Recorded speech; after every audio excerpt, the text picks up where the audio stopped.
Hello, everybody, and welcome back to Dice, Drinks, and Drama. I am your DM this evening, John Heath Clark. Let's meet the rest of our cast, starting with Guinevere to my left. Hi, I'm Vic Priano. I'm playing Guinevere Grovehart, a drow druid, Circle of Dreams, and she's a little bit moody, learning how to make friends, and ready to heal.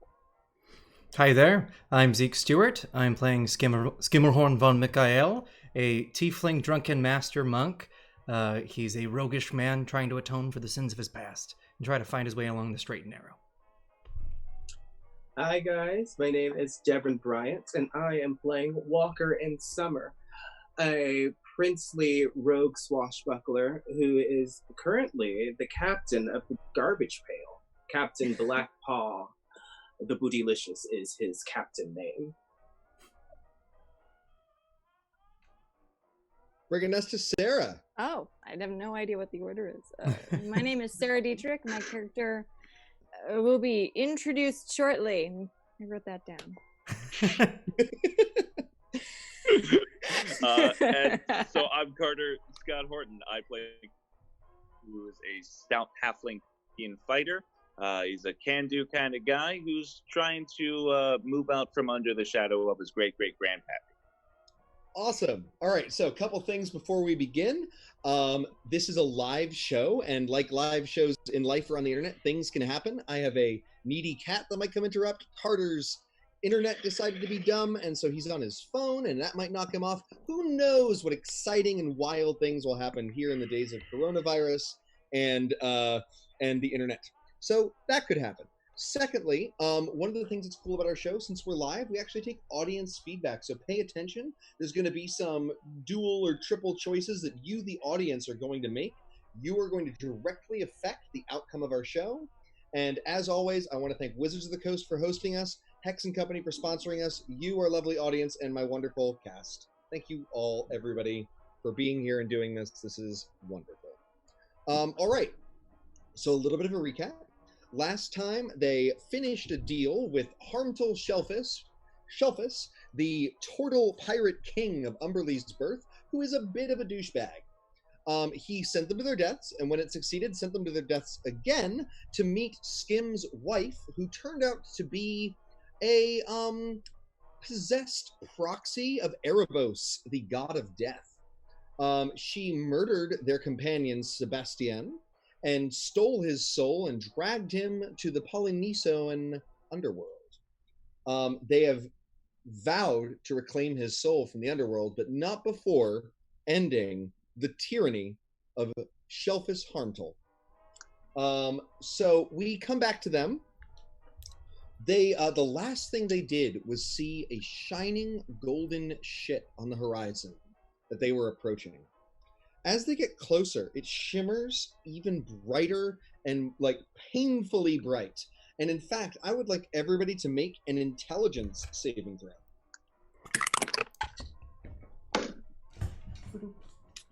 13. You know, I got 14. I got 15. So 12 minus 2, 10. Skim, the DC was 15, and you were the only one that sees that this is an illusion. It is, in fact, a tiny little scow, the tiniest dumb little ship, and on it is a half-orc chewing crabs raw, maybe? It's a little weird. Why don't you describe what they see, Sarah? Sure. Let me get my other thing I wrote down out. What you see floating on the ocean is a half-orc surrounded by crab shells. A blunt-featured warrior. She has a patrician nose. The sides of her black hair are buzzed with her remaining hair tied in a bun with leather. She wears white chainmail with gold inlay and has a long scar bisecting her eyebrow. She has a neck tattoo of a four-winged helmet, and her two tusk-like orc teeth come up, and she has a septum nose ring. Her skin is also dark red, almost, if you like to paint, a sienna. She looks miserable, but also somehow optimistic. She has a glaive on her back. That's what I'm saying, and I'm done. The sail of the tiny boat is still a light gold and still made of sheepskin. It was just brilliant and glorious for a second, and it has emblazoned on it a 4-winged helm. Skim, as the only person that can actually see what's going on, could you make a religion check for me? Yay, I'm good at that. Should I do that too? Stop. You know your religion. Not today, I'm not good at it. That's a nat 1. I don't know what that is. One? You have I don't know no your idea religion. what god this is, who they're from, or anything else. Nah. Everybody else can make a religion check with disadvantage because you're seeing a godly vision, and maybe you can parse it. Well, we got 16. 14. 4. You're only going up from here. You're only going up from here. Sure. You recognize these as some of the various holy symbols of Erois, one of the gods of the Polynisos archipelago. So indeed, these are symbols of the god's might.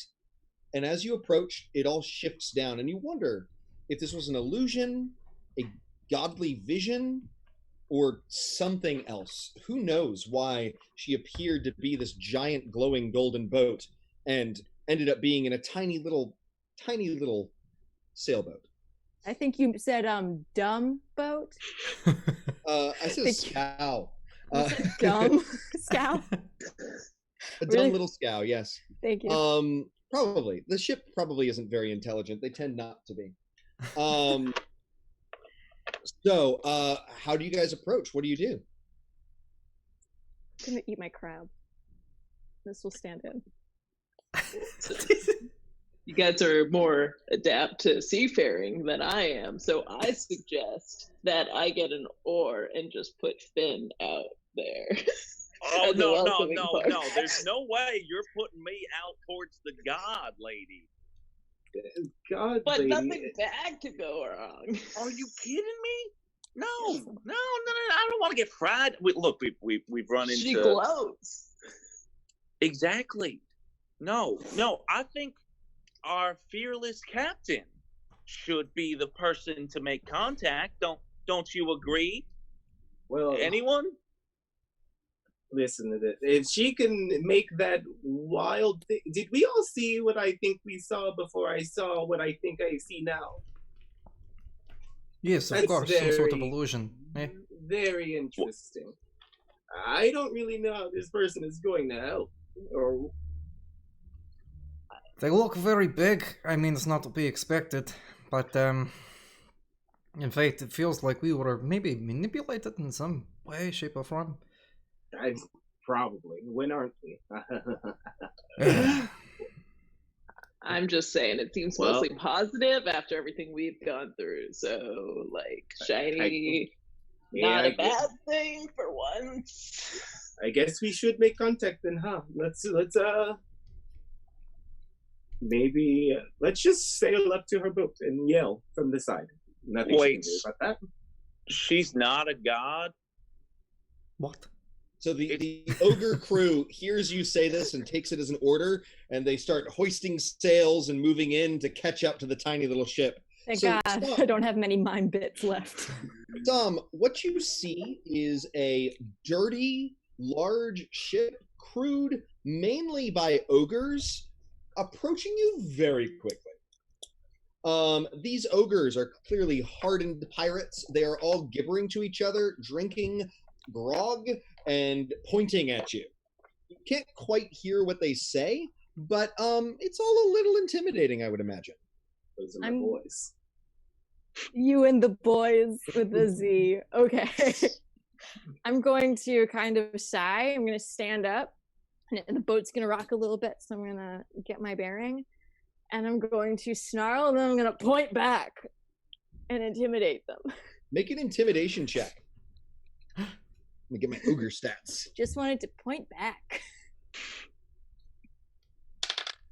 That's a natural 20, baby. Whoa. First roll of my time here.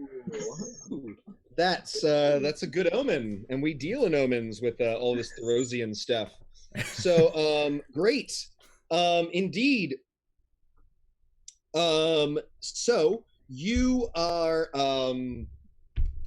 you point and the ogres go, "Oh, scary! Avork! She's a goddess something!" Oh! And your orcs all run to the other side of the ship, your ogres rather, rocket off over to the side, away, creating this like wake that bobs Sam's boat. Sam, I need you to make a acrobatics check to keep your balance.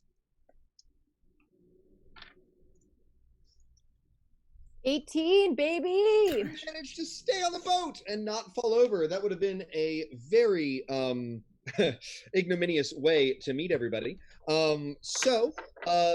Very well. You guys are still standing on the side of the ship where you can see Sam. What do you guys say? Ahoy, you matey! So what exactly does Sam see when she looks at Walker and Summer? She sees a beautiful, regal, I don't dark... need to hear more.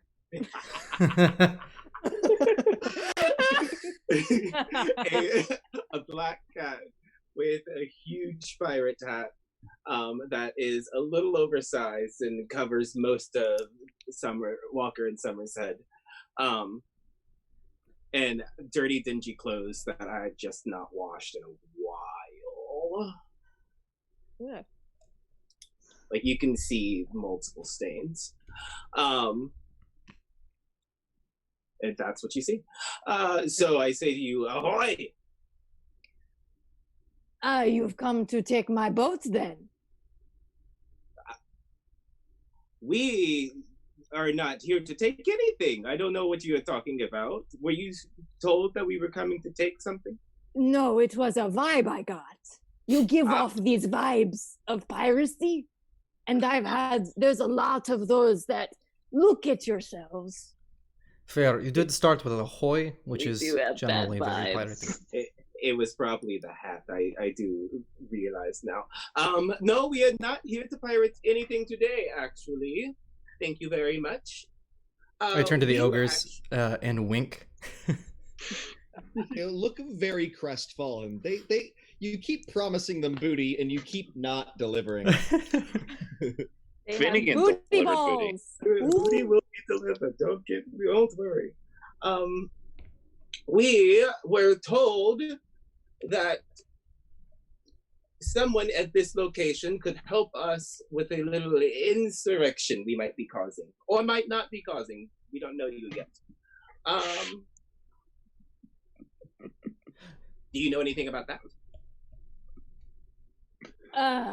Well, I mean, I've been known to help people once or twice. Just real quick, do I have any shell in my teeth? It feels like there's a shell just right here. Can I- There is a Come giant closer. hanging piece of shell in her teeth. I can get it for you. Okay, you have good nails. I see you have good nails. Come on. So are you climbing up the side of the ship then to let Walker pull it from your teeth? I'm Yeah, leaning down. Can it be as soon as I get off the ship, my ship begins to sink? Sure, I love it. Your ship begins to sink. Oh, Now- not another one. Son, you are here because of visions Yes. that you are having. Erois, your god of valiant Yes. warfare, has requested that you leave Polynisos for adventure and to Great. grow yourself, right? So yeah. you've been following these visions, and these people might be it, they might not be, but the point is you're here looking to prove your military might to your god, Okay, yeah. and this might be it. Okay. So you need help, right? I've been sent on a mission to help. Really, I just want to play Ultimate Discus. So it's I have a lot of conflict going on with myself right now. But let me tell you this. If you can catch this discus that I have as a glorious task, when I throw it and you can throw it back, I'll do whatever. Yeah? Well, then I suggest you throw the discus. Awesome! I've been on this boat by myself for months. Okay, yeah, go along, buddy. I'm gonna take the discus and I'm gonna throw it across the deck. And I'm going to run after the discus and leap and catch it with my feline abilities. Hello. Make an agility acrobatics check, Walker. This is what happens in the Odyssey, right? This is it. Yes. Yeah. This is it. Mhm. Just like the Odyssey. Oh, just like the Odyssey. Yeah. It's 11. 11. The discus flies past you. Good. And ricochets towards one of the ogres. Finn, it is going to go right above your head. Do you want to try to leap up and catch it? Absolutely. Make an acrobatics check with disadvantage. This is the D&D game now. Oh, well, disadvantage puts me at a 9. Your Goodbye. hands clap in the air above your head as the discus flies past you. It ricochets off the mast. One of the ogres goes, "Ah, god disc!" and drops. It careens towards Guinevere. Guinevere, make an acrobatics check. Oh boy. Come on, you got this. So I got about 14 on that. 14. Yeah. So the discus, the DC is 15, flies and slices off a bit of your hair before skimming along the ground towards Skim. All right, let's see how it go. And so it's skimming along the ground. Skim, I want you to make an acrobatics check, try to catch this thing. Okay, it's +4. It's 11, so 15. What if, oh my 15! Yay! Grab the discus right as it was about to hit you in the ankle. It never actually quite hit the ground, so technically the game could continue. I chuck it back. Great. So the discus flies towards Sam. Sam, make an acrobatics check with advantage. Not athletic? Or athletics. That's going to be a 16, baby. Great. Sam effortlessly catches it. All right. You've passed my cunningly contrived test. What was in that discus? Vampire. Yes, this is 5th edition. But- And it's a homebrew. It's my world that is relatively shaped in the shape of the real world. And has space for all manner of Dungeons and Dragons-y things. Like, John, I was typing as fast as I could. You're fine. I want to interact with the audience. It's great. All right. Yeah. So is this how your god works? You do little tests, like you play sports, and they go like, "Yay, you're great." Is that how it? No, I just wanted to see if you cheat and if you were good people. Oh, So did we pass? Yeah, and you impressed me with your athleticism. I'll join your team. My name is Sam. I am a paladin of Iroas, and I am from the Polynesian Islands. You don't say, the Polynesian Islands. We I might be know. returning home soon if you keep with us. Oh, my- My name is Walker in Summer. I am your captain here.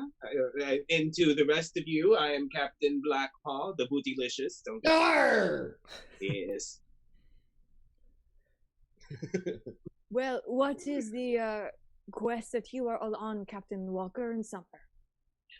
Well, we've got a town to upheave. We were told that you could help us with that in some way, shape, or form, and I guess we just needed the extra muscle, and you seem to have a lot of muscle about you. Yes, a lot of meaty, I see. I get that a lot. People do make yum yum yum noises at me quite often for where I come from, so I feel right at home. Delicious. I love it so much.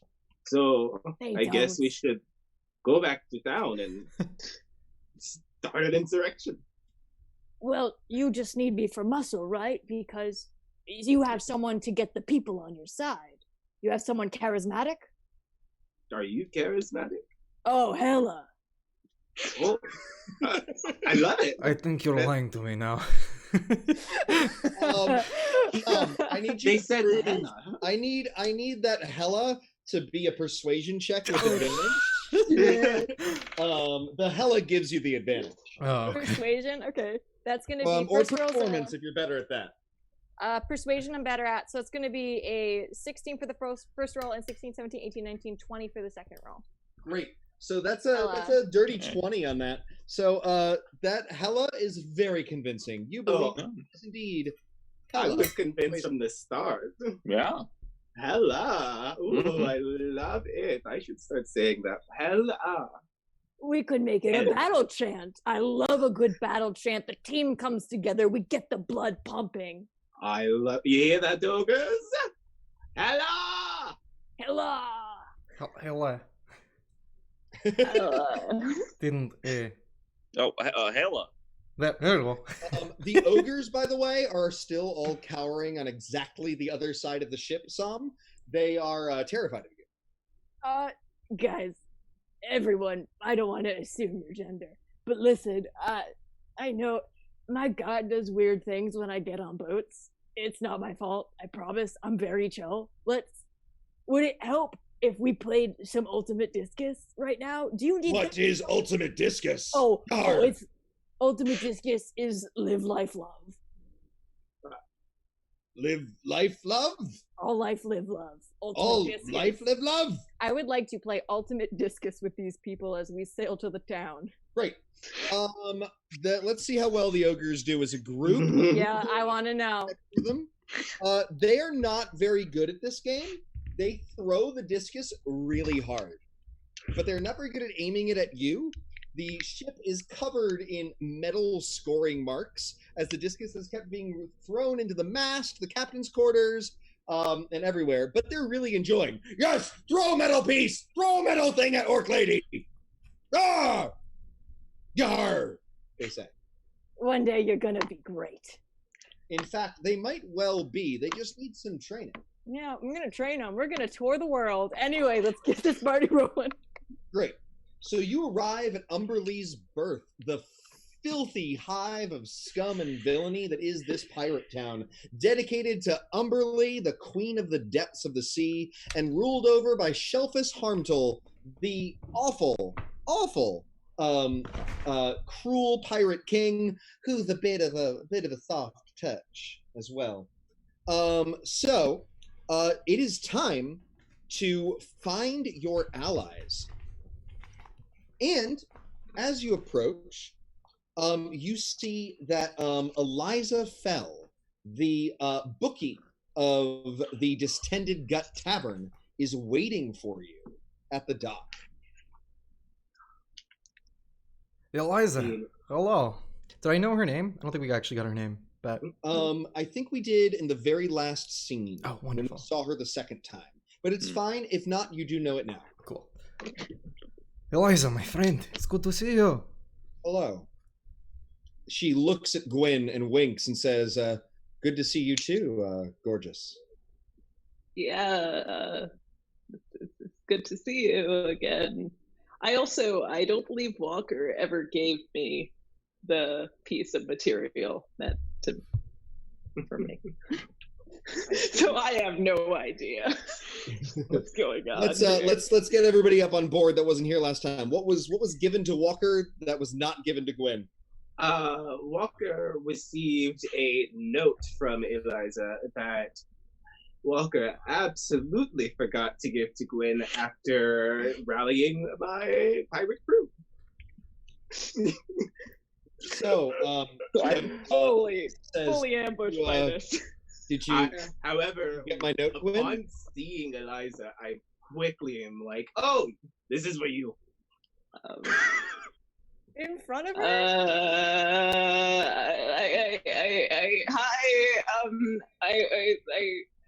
I got you this. What do you give her? And Gwen tries to give her the piece of, gosh, was it kelp, correct? Yeah, that sounds right. I think it was kelp. If anyone can correct me, please do.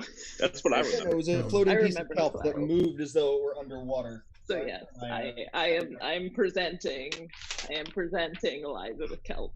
Great. She goes, "Oh, that's very sweet. Thank you." So look, I want to make sure we have some alone time, the two of us, before we leave. Read that note though, just not right now, like not in front of me. That'd be weird. Look. It seems that word has gotten out that you're planning on doing something about Shellface, and not to Shellface himself, but look, there's somebody waiting for you in the back room of the Distended Gut. He makes me queasy. I got a real bad vibe from him, you know? And but he might be really helpful, and I think you should talk to him.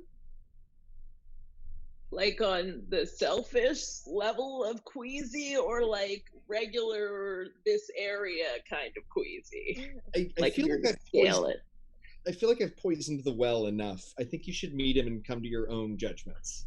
All right, cool. Okay, Great. well, I trust your judgment. If you think this guy's great, then I'd like to meet him. Oh, whoa. No, I'm not Sorry. recommending him. I'm not saying he's great. I'm saying you should hear him out. Okay. Okay, look, I've gotten to where I am. Being a tiefling in this town is not easy. I've gotten to where I am by giving everybody a chance. This guy's worth a chance, but don't take that as a endorsement. Okay? Mm-hmm. All right. Oh, all right. Yeah, sure. You all go to the back room of the Distended Gut? Oh, well, Finnegan is gonna keep an eye out. Are there still some imps doing like a little dogfight thing in the corner? So when you get to the Distended Gut, this time there's a bare knuckle boxing match between a half ogre and a tabaxi from Kiefer that has a sort of a Egyptian feel, right? And the tabaxi's moving very quick. The half ogre's really strong, and it's unclear who's going to win. But there's more. There's always some sort of terrible fight that people are betting on. Both of them are bloodied. Both of them have been hit. The ogre's got some scratch marks. The tabaxi's got some bad bruises. Right? Yeah. But this isn't what you're supposed to be doing right now. You're going to the back room, unless you want to interact with the horror. Oh, no! I just, he's curious. Just wants to look. That's all. Sure. Yeah. So you arrive in the back, and there's a sea captain. And he is wearing soggy, waterlogged clothing, a droopy hat with a waterlogged feather that droops down, and it's literally dripping water, and he smells of the sea. And he says, greetings. I was wondering if you'd finally be arriving. My name is Seamus O'Finnegan. And, good name. Indeed. Call me Seamus. I'm here on behalf of my master, who understands that you wish to do something about the leadership of this isle. And Who who is is you? your Captain. Well, captain? Who is? Thank you. Who is your leader? Now, before I tell you such a thing, I look about here and I see a very strange and interesting panoply of people. You've got a half-orc, a tabaxi, a tiefling who's chopped off part of his own horn, a dark elf. And I would just be hoping that you don't immediately judge a book by its cover. I'm going to be honest, I'm very new. So I'm not if it makes it less weird, I'm new. There's one thing this crew is not really good at. It's judging people, I feel. So, you're in good hands here. If we're in good hands there. So, very well. What I'm offering is a small army of folks under the sea. Many of these people are victims of shipwrecks or other untoward disasters of a maritime nature that should be dead, but have been given a renewed life by my master. You serve SAHMbody, eh? Well, no. No? Oh, no. My master's older than SAHMbody. So, are you aware of the Aboleths? Finnegan walks out. And he's just going to watch the boxing ring for the rest of this whole conversation. So Finnegan has heard of Aboleths. Well, yeah, and he wasn't acknowledged as one of the people in the room anyway, so he was already. Well, you're not weird. He was trying to talk about people that might be discriminated against. All right. Well, he discriminated against me, and I want to gamble. That's fair. You go out. Are you going to bet on the Tabaxi or the Half Ogre? No, I'm going to say dibs on winner. Oh, cool. Pardon me. Yeah, I got dibs on winner. Great. Yeah, deal with it. So, he says, for those of you who have remained, I understand your friend's prejudice. The aboleths are an underwater species that have lived since the dawn of time. They live underwater. They are renowned for their ability to control the minds of people, and they can also make people able to breathe underwater. Now, my master is an aboleth, yes, but he has spent the last century doing what he can to be friendly with the people of the land. Yes, he's certainly from an evil race, but he believes that it is in his best interest to be peaceful with those above water, and he seeks an embassy to the lands of the Dragon Empires to the west and the Corsair Islands here. He would simply like a place to send his minions to live above ground, and he's willing to help you overthrow this gentleman if you're willing to work with his thralls. Captain, I don't mean to speak out of turn here, but I really, really relate to this predicament and his experience, and would love to in any way act as an ambassador to this negotiation. Seamus smiles. He's clearly pleased at your ability to look past his master's species. Seamus, why don't you wait here and I have a talk with my crew, yes? Certainly. And what's more, a token of appreciation. And he's going to take off his waterlogged hat and shake it, and it's going to be instantly dry. And he's going to hand it to you, Walker, and say, for your halfling friend, as a token of my my desire not to have hurt his feelings. Okay. It's a hat. It's a hat. It's a tri-cornered pirate hat with what is now a little feather sticking straight up. That feather, if you had to guess, might be exactly a foot tall, which means it would go up to 4'10" when being worn by Finnegan.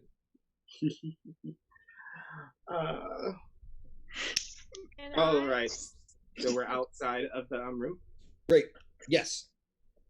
It sounds like a terrible idea. I don't understand. I don't trust aboleths. They're not safe. You cannot control your mind around them. They're dangerous. Involving yourself with them is not a good idea. John, could yes. I wanted to check to see if I got any bad vibes, if I may really coin a term. Yeah, no, vibes is now an official term. Please let me read his vibes. Can you make a vibe check? That's insight. Insight I'm making a vibe check. Finally. Ooh, that's a 17. It's the first 17, baby.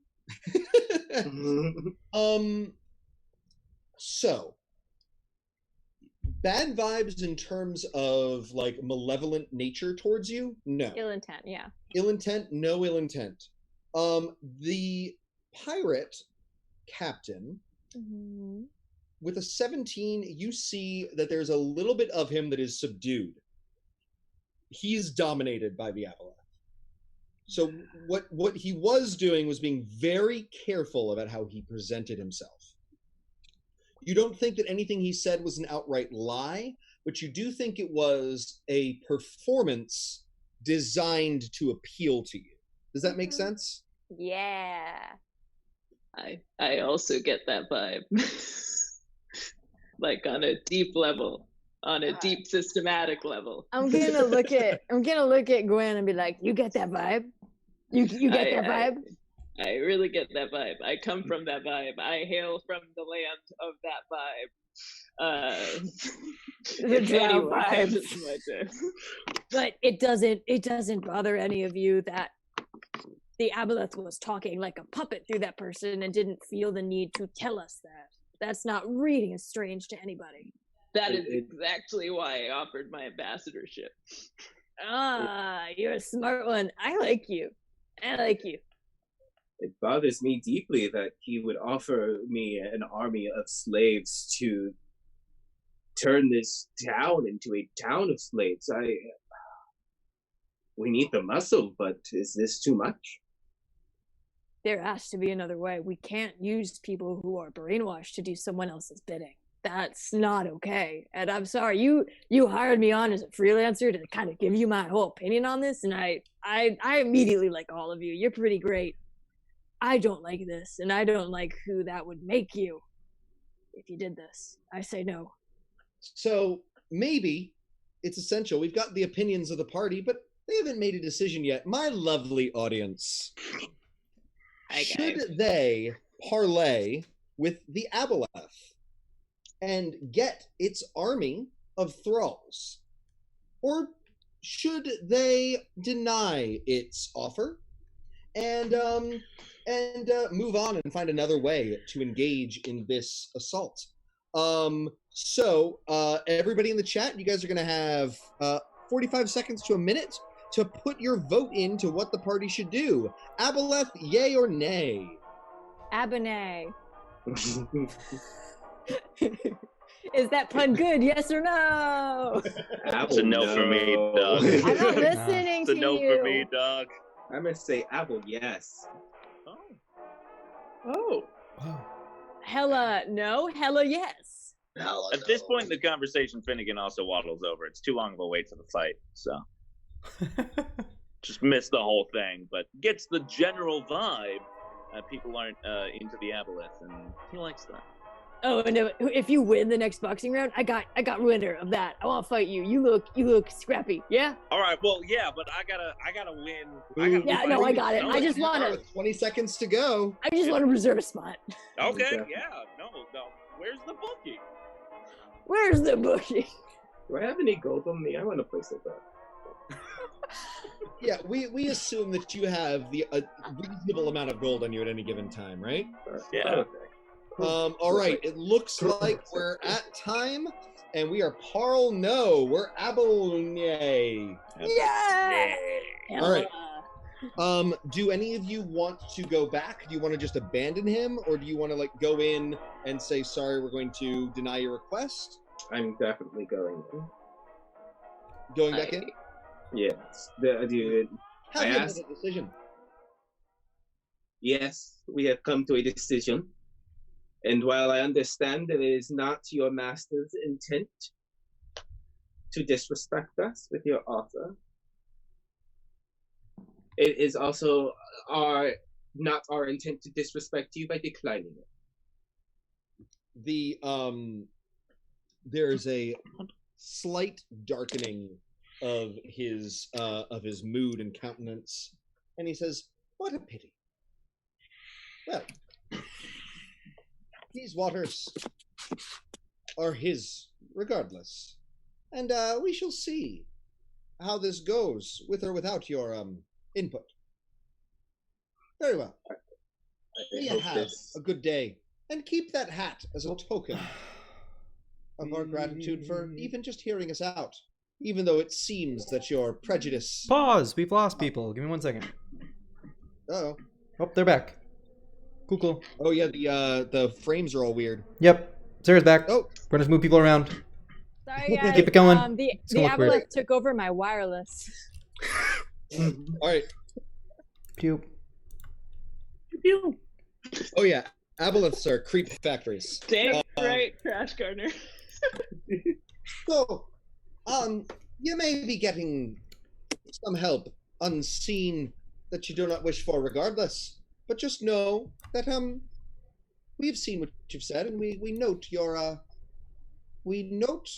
prejudice. You have a good day. And he's going to walk out a little bit like a puppet. Well, Thank you for your gift. Captain Walker, can I just smite him? I respect it, but I like her. Can we just smite him? Yeah. He seems like a bad dude. we might not smite a puppet. You know what? This seems like a great audience choice. We just had one. Just did one. So, I'm just reminding everyone that I was once a puppet. You were a puppet? I feel like the audience would love to have some agency in smiting this guy or not. So real quick, real short one. Should Sam smite Seamus O'Finnegan? I'm gonna die if I do. I know it. So be kind to me, and maybe this is just a one shot for Sarah. Maybe I die today. No, says Patrick. No. Smite! I see the smite. Listen, I'm gonna abide by what y'all said. There you go, eager for boxing. Ooh, okay, I do want to box though. All right, so some no smiting, but smiter no smiting. But thank you. I thought that was cute. But the Tabaxi gets hit by a good old 1-2 punch, knocking him unconscious, leaving the half ogre to win, and everybody's collecting the bets. Oh yeah, I want next. Yep. Yeah. Eliza Fell says he's a tough cookie. Are you sure? I mean, yeah, I'm a tougher biscuit. You are a tough biscuit. She said. Yeah, for sure. That's right. All right. Half ogre says, "Who am I to smite? Not that little thing." Can I don't want to pick on a child. Can I just punch him now for a round of surprise? Sure. All right. So you're gonna come in. You're gonna do a surprise round attack, and everybody's gonna go crazy. The bets haven't even been placed yet. All my money on Finnegan. So your damage, since you're not a monk, is 1 plus either your dex or strength modifier. Oh. Yeah. Okay. And, it's going to be doing the same with its giant fists. Can I use my strength or dex for my accuracy? Dex, correct. For accuracy too? Yes, to hit. Oh. Roll initiative for me. Half ogre's going at 17. Well, that was going to be a 23, and then it flipped over from the 19 to the 1, so that's a 5. Great. So you're going, but you're getting a surprise round. Do an attack with advantage. Nice. They're both 12s, so that is 18 to hit. Great. His armor class is 10 because this is unarmored. Oh, speaking of which, this is supposed to be bare knuckle boxing, so you're you should have had to take off your armor, and you're not using weapons. Okay, so cool. Your armor class should just be 10 plus your dex. 14. 14? Yeah. Great. But you hit him, yeah? Yep, and that would be 5 points of damage. Great. He's at 25. He goes, "No fair! Cheating little child!" And he's going to try to stump you. He's going to roll an 11 to hit, and so meaning you scurry out of the way. Yep. So many fast things! Why, just stop moving so I can punch you! Oh, no, sir. I want to hit you.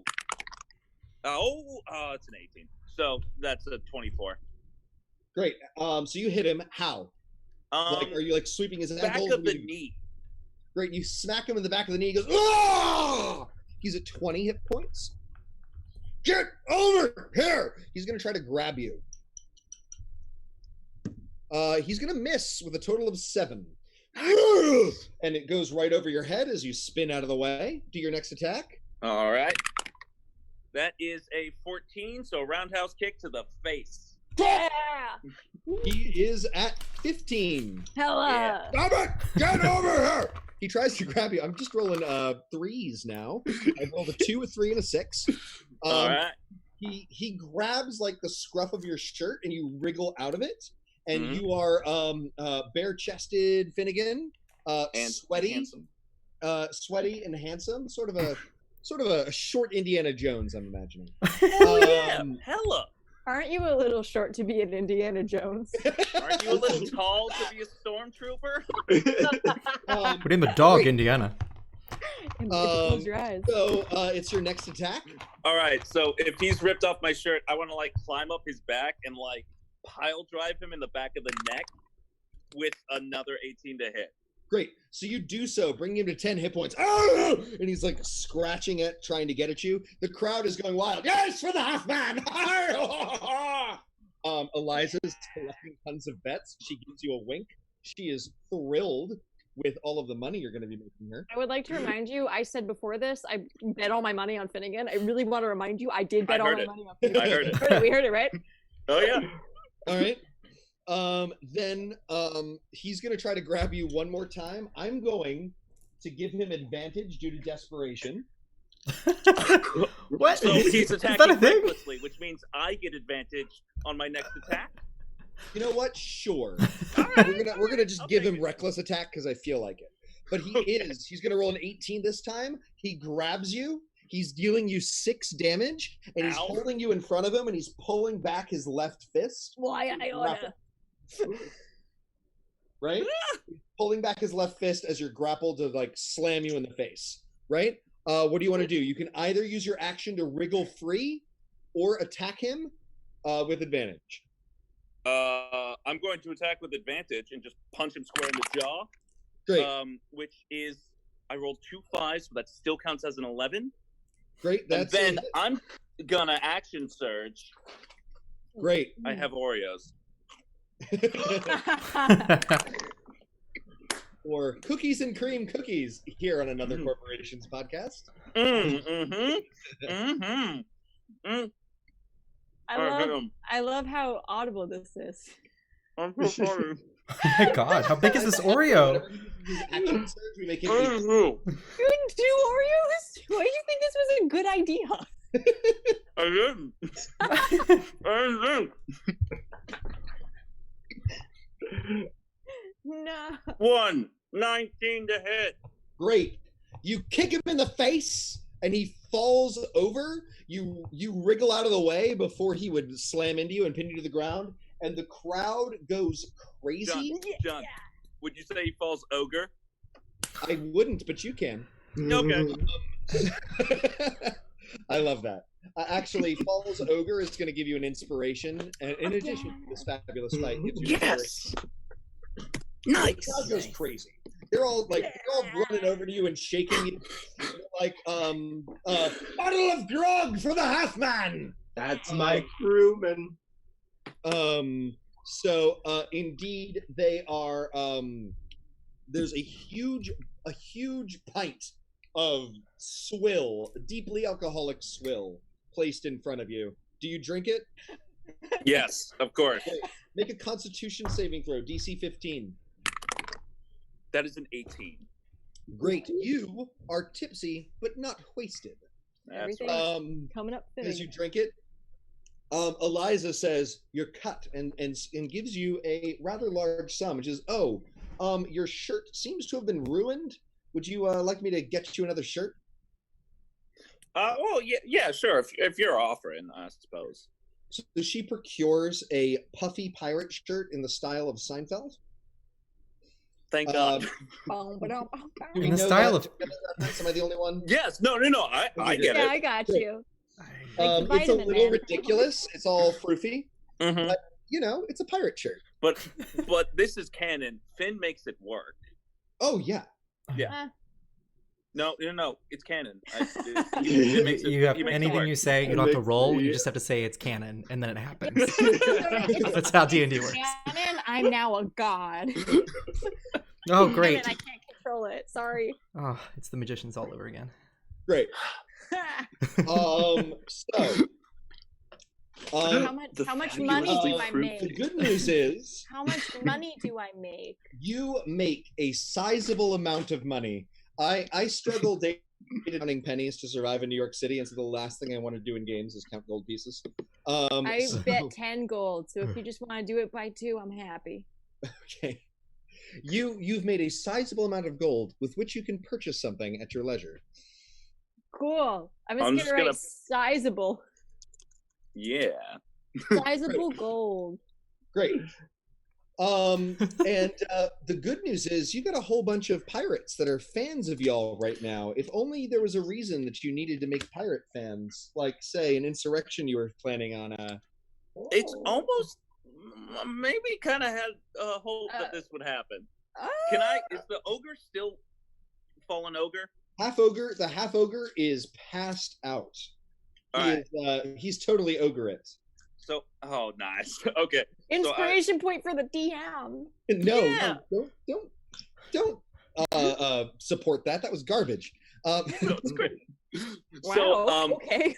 I want to stand on top of the half ogre with my giant, like, pint or whatever of swill, and say, if any of you think that you're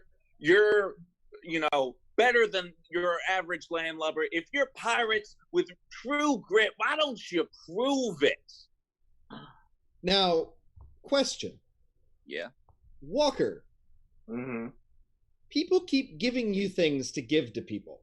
Oh, I'm planning to put this on top of his head at the correct moment. It's a charisma bonus. So I'm about to put it on top of his head. I'm going to sneak up behind you and just ding.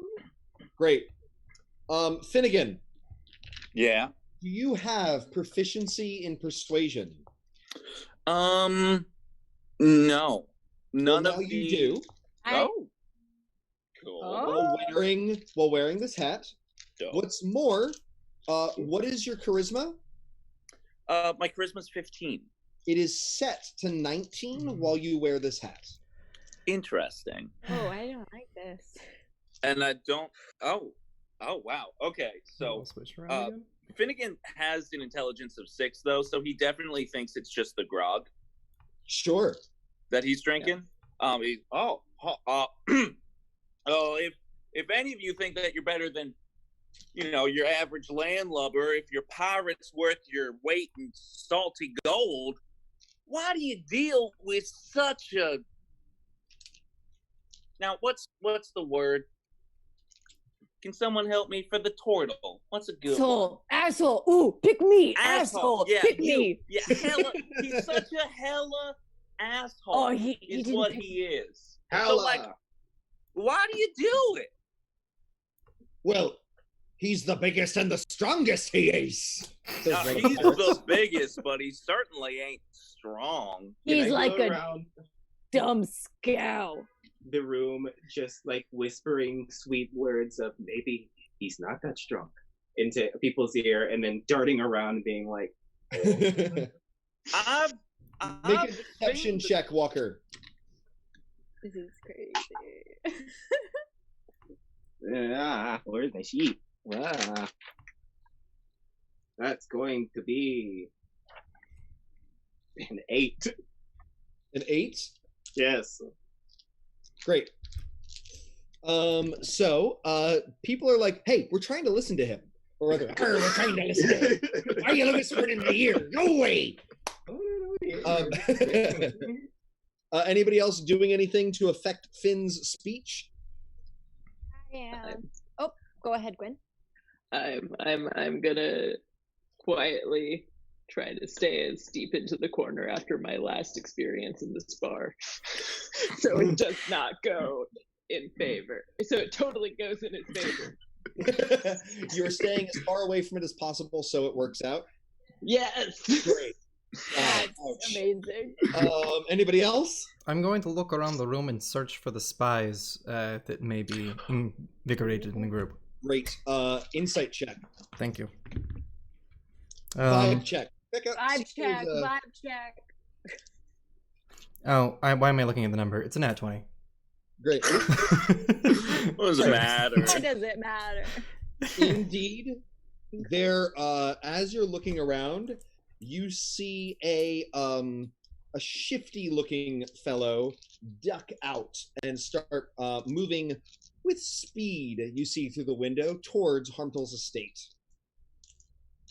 Great. I will signal to Sam, if Sam's interested, that there's somebody running, and sort of move towards the door. I'm going. Great. I was actually going to. I seem to move to stand behind Finnegan just to give him a little extra muscle. And then I see that you need my help, and I'm like, yeah! And I'm gonna kind of like push my way over to you, and I don't even know what's going on. I'm just gonna clap my hands. Let's go. Great. There's a And spy. I'm going to. There's a spy. I full sprint out the door. I would like to say I'm a pentathlon expertise for athletes, part of which is marathon running. Nice. I'm dope Oh, sprint. yeah. Why don't you tell everybody what your subclass is? Because it's really exciting that we have it. I'm an athlete.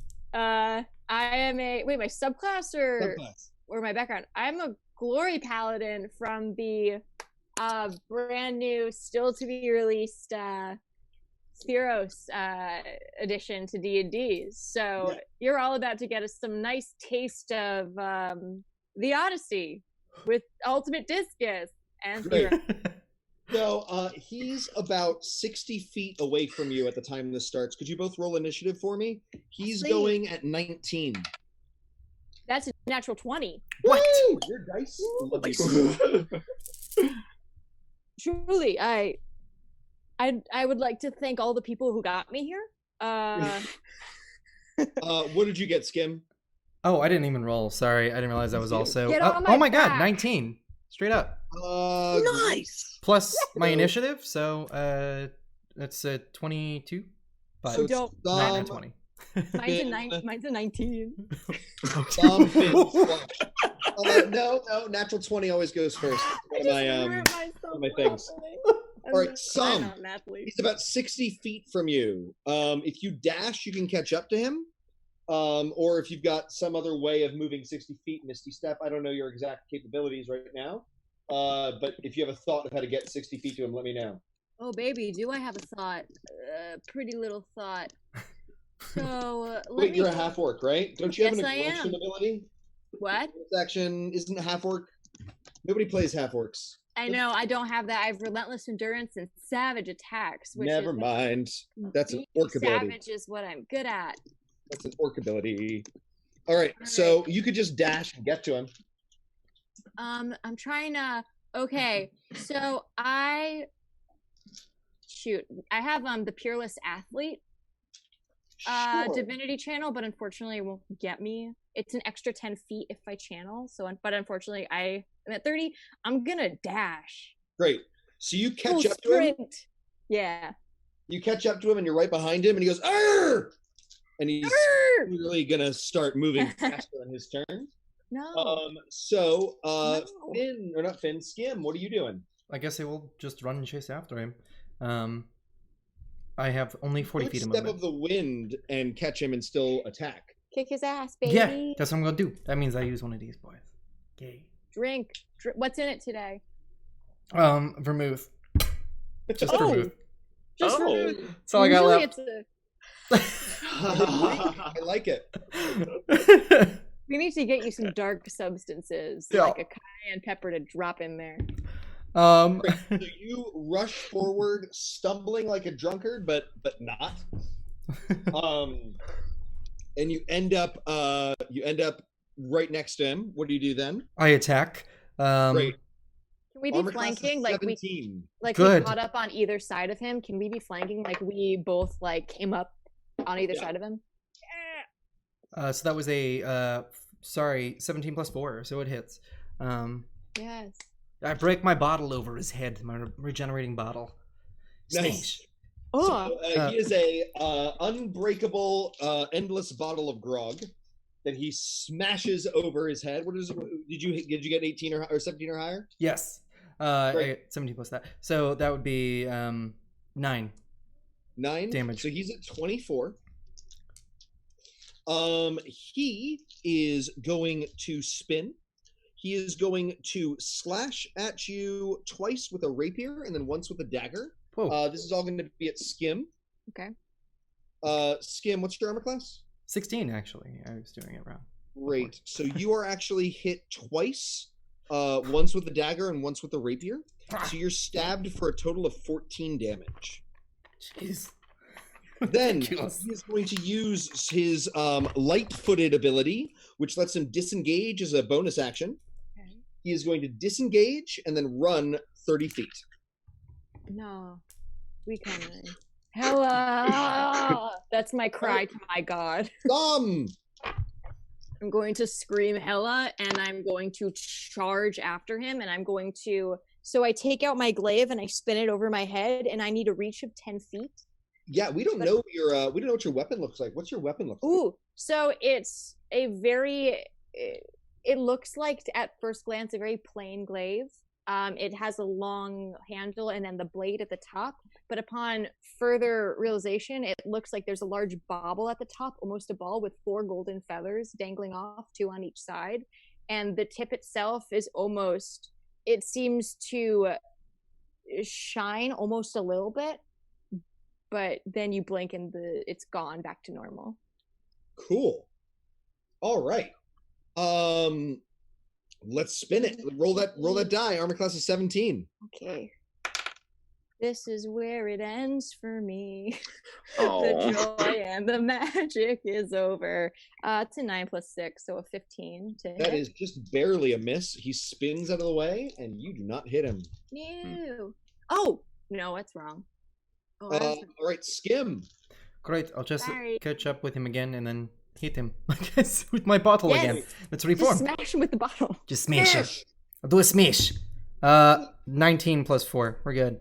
That's good. Roll your damage. Yay. That's just the first hit, and then I'm going to use Flurry of Blows to hit him 2 more times. Ugh. So I can just give you one number. The first one does not hit. Second one is 17 exactly, so that one works. Great. Yeah. Yeah. It's 10 + 4 is 5. So 18 damage. 18? Mm-hmm. 18 damage. He's at 5. He is going to disengage. He's going to move, and then he's going to dash. So he's 60 feet away from you again, and almost at the gates to the Harmtail estate. I have a 5 question. remaining hit points. I have a weird rules question, and you can tell me to go dive into a lake, and I will. I absolutely will. I'll find one. But my reach is 10 feet. With disengage, if he moves 5 feet away, does he then have to disengage again to get away from me, or is it He does just not. one? Disengage undoes all attacks of opportunity. Disengage is a little bitch. It is. But before we finish this combat, we go back to the tavern. Finnegan, you're still riling people up. What do you say? I say, if a little man like me Oh boy. can take down such a big brute, what can't all of you guys, all of the little men, do against such a big and soft and pudgy asshole? Ew. That's He an image. is. That's a bad image, and I can see it on all of your faces. I'm sorry for putting that. Look, here's the thing: we overcome and we form a new government, and the first round's on me. How about that? Yeah. Aye. Great. Make a persuasion check with advantage. I did say I was small, and that's how you know it's important. Yeah, maybe it is character growth. There's a pun there. It's not height growth. Oh, I walked into it. Okay, so I have new modifiers now. That's 24. Great. The crowd goes crazy. They are ready to follow you. Nice, communist pirates, here we come. Great. Oh my god. American dream. Wynn and Walker, is there anything you want to do while this is going on? Do you want to contribute in any way? Do you want to check out space or anything? Do you want to see if you can follow where Captain Seamus went to? I'm going to kind of, since everyone's distracted, start to see what's on their tables, maybe look for insignias of any sort, to see if there's any other closer bonds that we can make in a more subtle direction, but not engage them myself. So just as sneakily as possible. Make an insight check.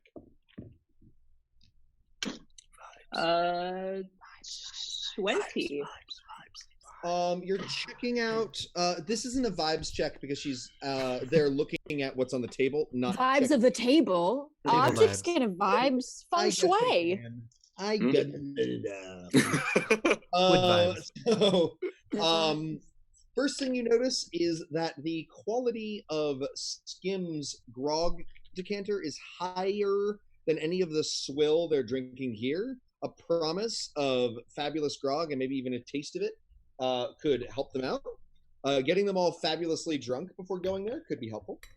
The other thing you notice is communist pirates is a very bad choice. They're going to want that's just not correct. They are going to want to know how they're going to make money out of this. Like you've successfully created the context of don't you hate this guy, but what they really need to take action is and here's what we're replacing it with. Does that make sense? Did Finnegan just set himself up as a demagogue? A little bit. Okay, I want to say the communist pirate comment was not in my character voice. That was Carter having a little hope and dream. Did Carter just set himself up as a demagogue? Every day. Gwen's gonna put her cowl on as far up as she can. None of you guys want to run this town because you would have to sit down. You should consider who you want to replace it, how you want, like, does that make sense? Oh yeah. I mean, I think I know who my candidate would be. We need a second to write the manifesto. But meanwhile, as we approach the gates, you see that there's a couple guards paying attention, moving in this direction. They haven't quite seen you in the swashbuckler spy, Skim and Sam, but this is your last chance just to take him out. He's 60 feet away from you. Sam, you're first. Oh God, I'm going to say, stand still and fight, you coward. Sam, I want to offer, do you have any sort of ranged weapon? My glaive is up to 10 feet, and then I have a dagger, but my dex is -1, so it's really not a good idea. If only you had a thrown weapon, like a circular piece of metal. Very accurate with. I'm gonna take out my. It sounds like you do not. My discus is for sport and not war, and I do not make business with pleasure. Okay. No, I'm gonna take out my discus. I'm gonna give it a kiss, and I'm gonna whip it at his Achilles heel because I'm Greek, bitch. Great. Roll an attack roll. You can use your strength plus proficiency because it's a thrown weapon, and armor class of 17. What was the 17? Great. Shoot. The ultimate discus flies ultimately on its ultimate path towards ultimateness and slams into his Achilles heel. Roll a, we'll say a d6 for damage. Any modifier with it, or just d6? Add your strength. d6 plus strength. Whoa. It's a 9. Great. He falls to the ground, ankle broken, and he cracks his head on a cobblestone and is knocked unconscious. And I'm just gonna walk over. I'm going to the big leagues. Hella. Yes, hella. As you say this, the scooch him out of the way. They approach and they say, "What's the meaning of this here?" My uncle is drunk. Yes, I am quite drunk. No, that's Make a deception check. That's the uncle. This is my other uncle, also drunk. Yes, is quite drunk. Oh, I have some bad news. It's a 6. Drunk, he seems to have glass in his hair and many wounds, contusions all over him. Look, this is a pirate town. It's not the first time you've seen someone's get their ass kicked in front of your gates. Oh, right, shit. Deception check. Did you say deception? That's right. You lying liars who lie. That was pretty honest. We're trying so hard. 12. All right, we'll bring him in. We'll see. Harmtail will patch him up. Wait. We're gonna bring him in. We're gonna cure wounds him, and he's gonna be able to sell what he saw. I know, we're about to fix that, though, really quick. Skim, Right. you have an idea? No, we'll take care of him. I know a person in town. They're a great medic. Yes, a great neck break doctor. Yes. Not a neck breaker. That's not what I said. You're hallucinating. The guards look at you very strangely, but they are just going to say, "Oh, okay, take care of your uncle then." And they're going to let you take him out. Yes, we are all related. And then I'm going to the half-orc and the tiefling pick up, I think it's the halfling? It's a human. It's a human. Okay. Oh, Lightfoot, I made an assumption. We pick up the human, the tiefling, and the half-orc. This is our uncle, and then we are going to start walking him away. Great. The diverse family. It is. I mean, it's possible. We are a chosen family. Yeah. We had a great adventure. I'm like calling over our life story to the guards. If he's your uncle, you have a very adventurous father or mother. I'm a half-orc. You have no fucking idea. And a tiefling is what I'm saying. It's wow, cool. Yeah. Fun. All right. We're supposed to be PG-13, so that's our one F-bomb. Just to try to be careful. Understood. A lot has changed since I last came into this town. We return to the pub. Finnegan, you have another speech to give, I believe? Now, all right, so I can see all of y'all are questioning, okay, so the soft turtle gets thrown out and maybe we make a little stew out of him and it'll be delicious, but what happens in the morning when we're out of stew? Who feeds us? And I can tell, wondering that. And I have a question for you. Who amongst you has risen up from a point where there was so much hatred and prejudice that they could then ascend to sort of, and like Finnegan starts looking over towards was it Elizabeth? Eliza, like trying to get a very quick vibe check of like, are you cool with this? It's about to happen. Stands up next to you and she says, "You don't know this guy from anyone, but you know me. And you know that I don't get involved in BS that isn't going to serve us all. And let me tell you this. We've suffered under Harmtail long enough, and while I may not have had the ability to overthrow him, I've got the ability to lead in his place. So you're not just following this fine, tall fellow. You're following me. Who's with us?" I am. Don't be tall. Quiet.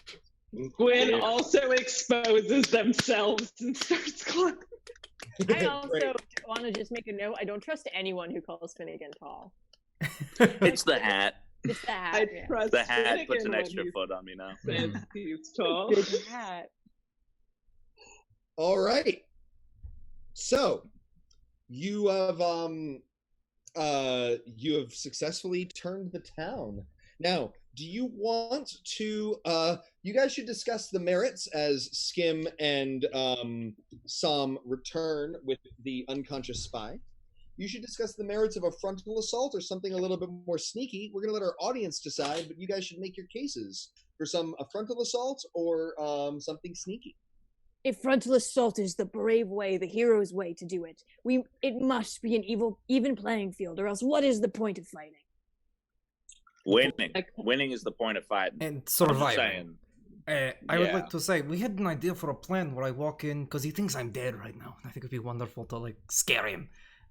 Walk in, give his big speech while I use thaumaturgy to, like, make the ground shake and sort of intimidate the hell out of the shell. I kind of feel like it'd be a little bit more vengeful and kind of backstabby to be really stealthy about it because he's so loud and so extravagant. It'd be really great to not give him the honor of being able to be like, "Oh, I'm surprised," but instead go into it as thoroughly and as discreetly as we could. Listen, if this plan is going to succeed and if these people are going to want to fight for their land, I guess, they're going to need to do it with some honor, or else they're going to feel a little bad about sneaking up and taking power for themselves, you know? Now, I hear you, Captain Blackpaw, absolutely, sir, but I think there could be a marriage of both. We send everyone up to a frontal assault with the ogres and our crew assisting, but we sort of sneak around. It's a diversion, and we catch Harmtail off guard, and we, you know. That would be a strategy. That would be a hollow victory for the people. But a victory. But a victory built on a lie. What will happen when trouble? What will happen when trouble really does come and another person tries to fill the power vacuum? What will happen if they cannot fight and win on their own with honor? Hopefully we'll be long gone by that time. Yeah, we're just putting a Band-Aid on the situation as far as I can tell. I mean, I trust Eliza. She seems like a good leader. You want to put a Band-Aid on a situation, all of you, then? I misjudged you earlier. This is something I must take into account. I must say I'm disappointed, but I will, of course, abide by whatever decision is made. So, it is time for our audience to make that choice. Audience, do you think they should do a frontal assault or they should be sneaky? Vote in the chat. You have 1 minute. I'm not mad, I'm just disappointed. Thanks, Dad. Mom! Actually, Dad is more accurate. Throwing the frisbee around. Yeah. Dad is right. Okay, maybe that's showing my cards a little bit too much, but OG, real Bill, father, dad, said that phrase so much. It was his go-to. Actually, he said frustrated instead of disappointed. He's a little different. Unique. Yeah. All right, we got 2 votes for sneak, 3 votes for sneak. I hope this doesn't bring up any daddy issues with you and me. Please don't call me daddy. I will not. Thank you. I don't know why. Finnegan might. Well, Sebastian just passed. He needs a daddy. 20 more seconds. We got 3 votes for sneak. It feels very unlikely that we're gonna get. Ooh, we got a frontal assault vote. Ooh, thank you. Hella! You know, SK can't spell. I can't spell either. It's a. Oh, I know who that is. It's their bias. Don't count that. No, you should count it. Every vote counts. Great. So we are going to sneak in. We will discuss the plan for such a thing after our you know what, let's start discussing the plan and then we'll go into a 10-minute break. What are your thoughts for sneaking? Well, they think we're dead, so let's use that. Skim, you had a plan, yes? Yes. I would love to sneak up into his throne room, wherever maybe when he's sleeping, and sort of wake him up with a shake and say horrible things to him about how he betrayed Umberly and has brought his city to ruin, and then fight him, I guess. But let's give him like really bad nightmares, but like make sure that like he eats something really weird before he goes to sleep. So maybe go into the infrastructure of the entire kitchen crew and like break it all down from there. But sorry, you're just, I got a little excited about that again. There's no shame in excitement. No, I think that's a great idea, Gwen. I'm just like, if you want to have a halfling like piggyback on you, he's got that giant garden, right? Is there some way you could he loves that garden? Maybe you could like turn a flower poisonous or something, I could do a few things, especially that flower he brought him back. Like, that thing seemed really weird. And then combined with, like, the stuff that you got and you're hiding with that claw, like, there's all sorts of stuff we could, like, brew together and, like, make a huge, really gross concoction out of. Could we find a different gross thing to put in? I like the shiny claw. You might have to give this up. Well, you maybe your ogres have to give it up. Oh, no. What? Do they mean more to you than... We're going to talk about this. We're going to talk about this later. We need to stay on track. You don't want to know the answer to that question. I guess not. Like, do we know if any of these pirates, like, work for him off in any sort of capacity, or somebody's family members might have some sort of connections to the inside of his abode? Here's the thing, he likes pretty people, so if we just send a pretty person inside and tell him to eat something out of a pretty person's hand, I'm pretty sure that would work. He seems like that sort of person. Yeah, and he's into, he has a wide range, he's eclectic, so it's not going to be too hard. Pretty tall people, I'm so sorry. But y'all, I mean, not like I meant to lose my shirt or anything, but Look, I'm fit. he also knows what you look like, so. Oh, that's true. Yeah. He doesn't know what I look like. I'm fairly where I come from. I have a charisma of 15, so I guess that translates to conventional attractiveness. I'm a little weird. Half work. He's never seen me before. I've never been a honeypot before. It feels bad, but if you have a hole in this team that needs to be filled, I got it. Yeah, that's great. I don't know. Yeah, I like it. I think he's you know. As long as he doesn't fall in love with me. Well, that could help. Or I was gonna say, or he does, and it's just all the sweeter when we, No, I'm so gay. I'm so gay. It would be so sad. We're going for full defeat here.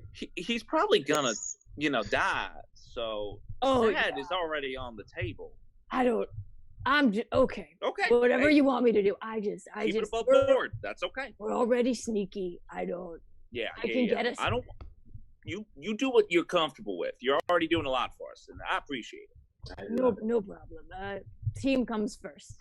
So we send in some and make him delirious, and then we use Skim to shake him out of his boots, and then we attack from the shadows. Yeah. I love it. And then I take some of the roses. All the while, the people do what they do. Great. All right, we're going to take our 10-minute intermission, and when we come back, we shall begin the sneaky assault on the Harmtail estate. And love. All right. We'll see you guys in 10 minutes. Don't go yet. Wait. Okay, now we're going. Bye.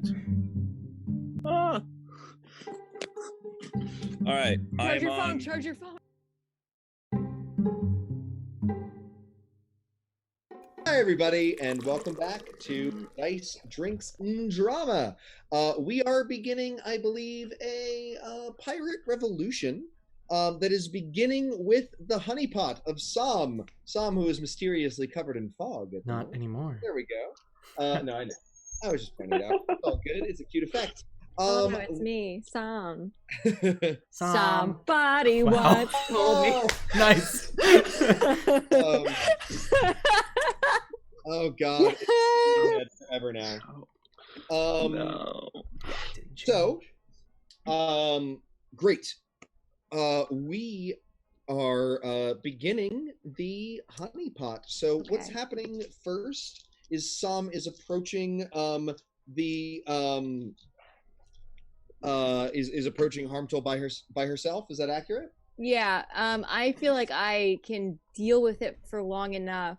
If something goes south, that they can come in and help. I trust them. I just met them, but I trust them.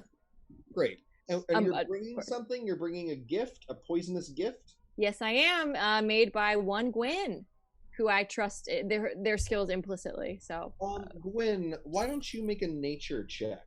God, I hope how well made this concoction is.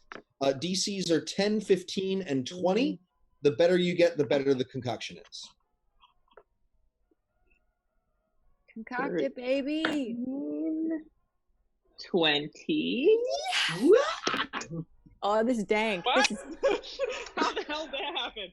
I got 20, and then I got a natural 20.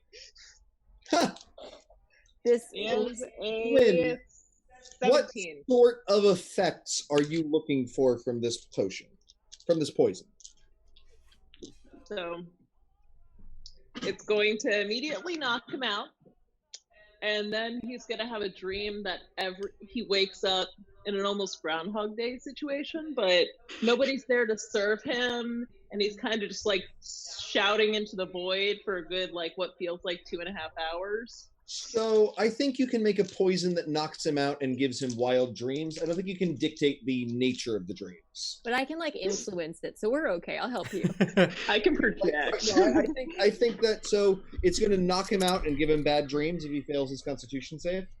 Yes, and it's going to. I'm hoping. I'm really hoping for like sleep paralysis, but I know it's not going to be a promise. Great. Um, So you arrive, Sam, with this elixir at the gates of Harmtail's estate. Guards stand there, very well dressed, all very attractive, male, female, of various different species. A rather attractive gnome says, "What be your business here, lady?" So I would like to. I feel like I misspoke earlier, and I really want to make sure that we know that attractive in terms of Sam means like there's something that you can't look away from. It's not pretty. It's like defined, and there's something sculptural about it. That's what I mean. I don't. She's not cute, but She's recognizably attractive. thank you. I just wanted to make it clear what kind of lesbian she is. Let's carry on. I'm going to hold the elixir out and I'm going to clear my throat. I'm good looking. I wanted to offer my services to the patron of this place. I am from Polynesius. Make a performance or deception check with advantage. Because you're pretty.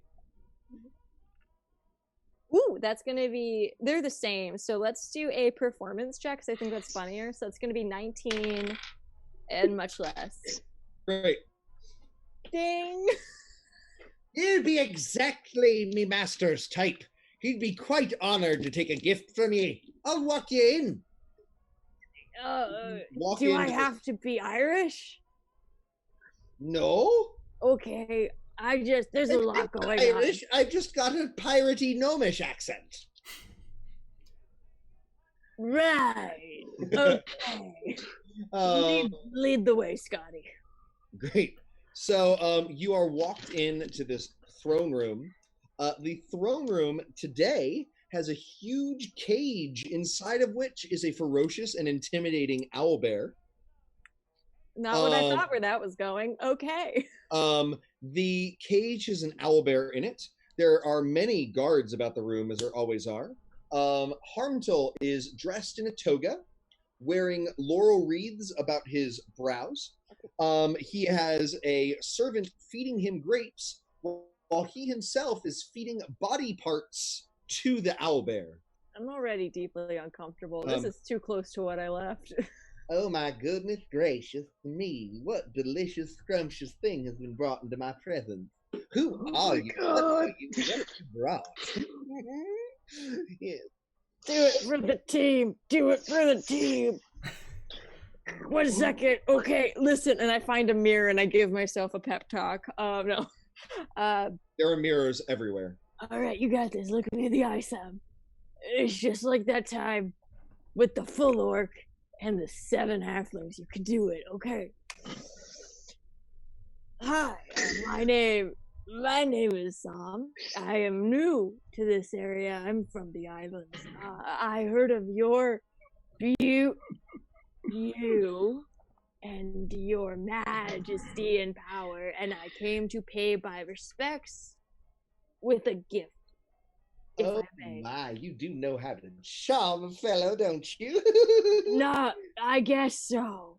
So, you're looking for work in this area? You must have heard that I only hire the most attractive specimens from every species, then. Yes, that is exactly what I heard with my 2 ears. Oh, and I'll say those ears are just delightful, they are. Oh, I want to chop them off. Oh, God. Oh, yeah, they're great. So you proposed to give me a gift of an elixir. What effects does this elixir have? It will allow you groundhogs. Groundhogs. Stay. I mean, I'm sorry. I have something in my head. You know, like in your teeth, but in your head. Oh, it's okay. You're far too attractive to be smart anyway. So you're cute enough that your head can be as empty as you like. So I can't say I've never heard that before, but I've brought you this gift, and so that you might commune with the gods in the deepest of slumbers. all right. I do like communing with gods. So you're saying it's a narcotic? Everything, and she is such a square. She does not do drugs, and she does not like them. So everything in her is like, no, it's yes. Ooh, a foreign narcotic to give the images of the gods. I have always wanted to see what a god might look like one-on-one. Go, give it here. And I'm going to try and give it to him without touching him. Make a acrobatics check. No, let's go. Oh, baby, I failed. That's a 6, which means it's a 5. Oh, no, it's a +1, so it's a 7. He does that awful thing where he takes it with his right hand and then puts his left hand on top of yours and slides it. It's a little moist. I am says, calm down, sure. You know what? I'm feeling generous. I want to go on this trip with you. You want to split it? Very well. Very well, we shall. Great.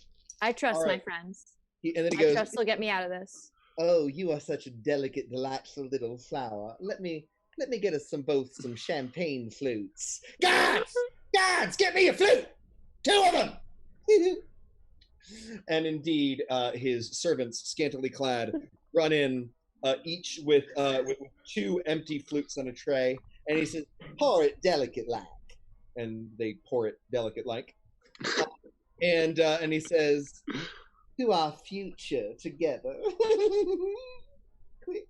To the future. May it be full of glory. And I'm going to pretend to down it, but if that doesn't work, I will down it. I am willing to do that. Make a sleight of hand check to pretend to down it. I do not think that is your specialty. It is not. So the other option is to make a Constitution saving throw. I'm gonna have to go with Constitution saving throw. That's the only choice. I'm gonna drink it.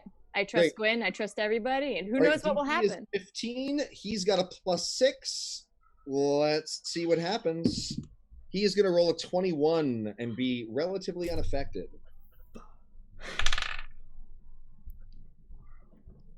$18. Great. You both drink. You're both poisoned, which means you have disadvantage on attack rolls and skill checks. And he goes, oh my, I am seeing colors? Ooh.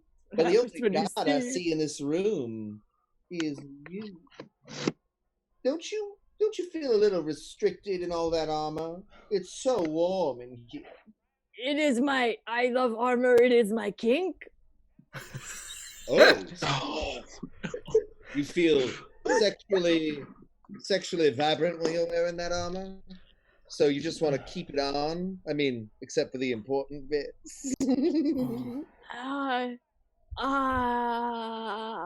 Yes. Why don't you also change into something more comfortable? You are wearing quite a bit of armor right now. So he's gonna say, "Oh, my armor's all natural." Oh, you're naked? Oh no, I'm wearing a coat. My shell protects me immensely. Isn't it a beautiful shell? And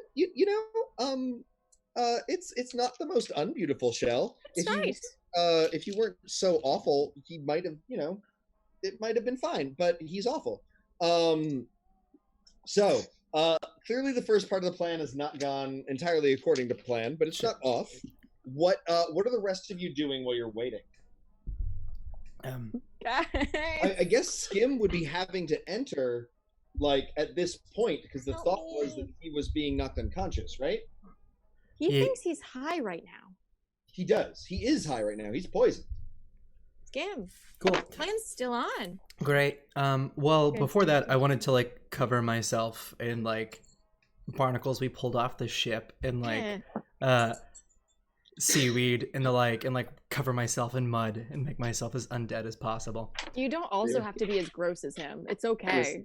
They don't call They it the also- garbage pail. I don't Does think- anybody else in the I don't party think- have proficiency in disguise kit? Does anybody? I'm going to be a master of disguise. This guy! Disguise. Awesome. I do not. So Gwyn, can you make either an intelligence and proficiency or charisma and proficiency check to do his makeup? I'm gonna go with intelligence, and I got a 15. Great. 15 is going to give you advantage on any check to present yourself as this. Cool? Okay. Cool. Gives me advantage. Great. Yep.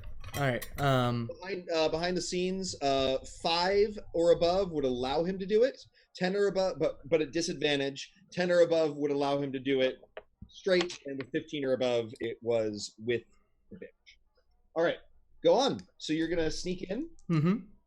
Make a stealth check. The guards have a perception of +2, so it's a DC 12 stealth check. I'm distracting so hard right now. Please help And me. your delightful distraction. Yes, I'm going to honestly. While this happens, I'm going to be distracting him by flexing. Oh, great. That's Make all. an athletics check. Okay, that's going to be a 15, baby. What amazing muscles you have. They just look like tightly wound cords of iron. He's reaching out a little turtle paw to feel your bicep. I'm gonna. Honestly, actually, Dodge. it's fine. I'm proud of my muscles. It's not a sexual thing. It's fine. That's how you feel.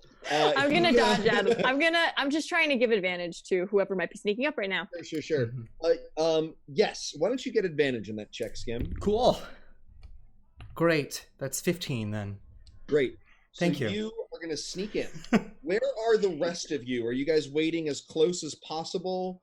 Are you trying to sneak in to get closer? So are you like standing at the gates, ready to call in the pirate horde? Are others of you sneaking in to be as close as possible if something goes down? Where are the remaining 4? I feel as if one of us should remain outside to give the order to attack once it's time to attack. And I feel like that should be the captain's job. I was gonna say it's either you, maybe Yeah. me, but if you want it, you take it. Yeah. I don't know. I I'm feel like making- Eliza is trustworthy. That's true. I forgot about her. I'm just making sure all You employees. could trust Eliza and leave her to sound the attack if all of you wanted to move in. What do you want to do, Gwen? I'm just making sure that nobody walks in on you guys.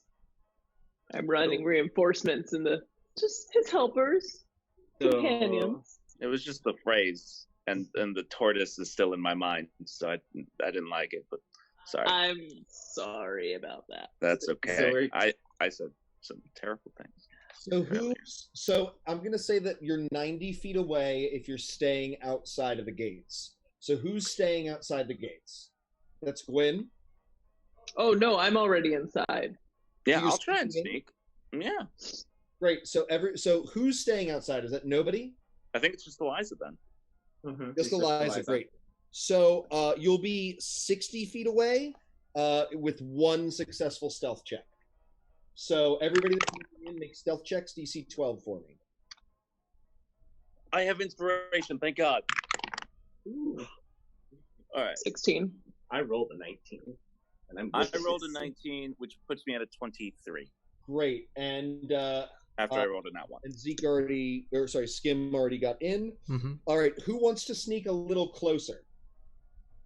It's the I'll sneak a little closer. this stealth check is at 15 to move into the room itself. I will also sneak a bit closer. I I'm gonna actually ask- don't think that'll benefit me. It'll benefit me. So who's not attempting to sneak forward? I'm not. Great. So Gwyn is 60 feet away. Is and both Captain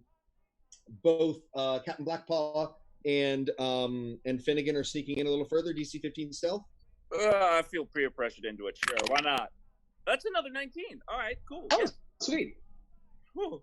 And then I hold.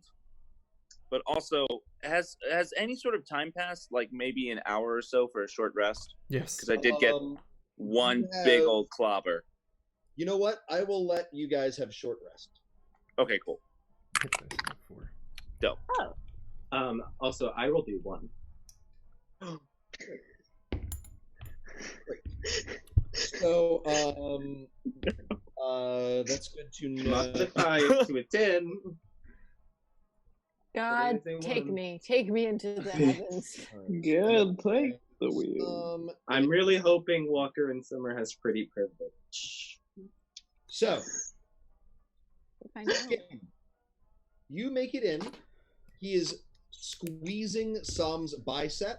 You see a light touch of drool coming out of the left side of his mouth as he's squeezing it. Wow, I could just eat you up. I'm rolling for disgust. It's bad. What are you gonna do? I don't know. I'm hiding it. Skim. I lock eyes with Skim where he's hiding. Now's the Just want that time. moment. I cast Thaumaturgy to like blast open all the doors as much as I can and shake the ground slightly. All the candles in the room go out suddenly. Oh, I'm seeing the god. I'm seeing the god. It's happening. It's time. It's time.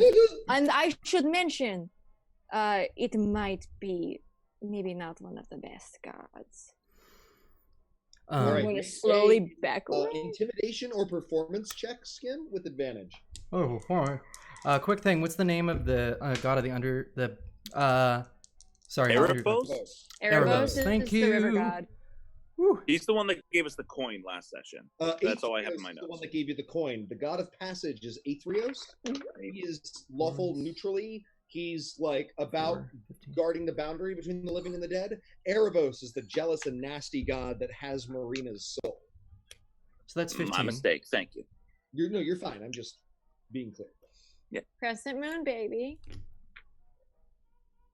The coin is from Aetherios. Mm. I had it as cool. a trick. What's happening? So I got a 15. Great. And what do you say? Hark! Umberly! Hark! Rise from the depths full foul in your fury and strike down this horrific turtle. I have come to march upon you. You have called across Ambrose. You have worked to get with his side instead of... You betrayed the god. Cockle shells around its crown.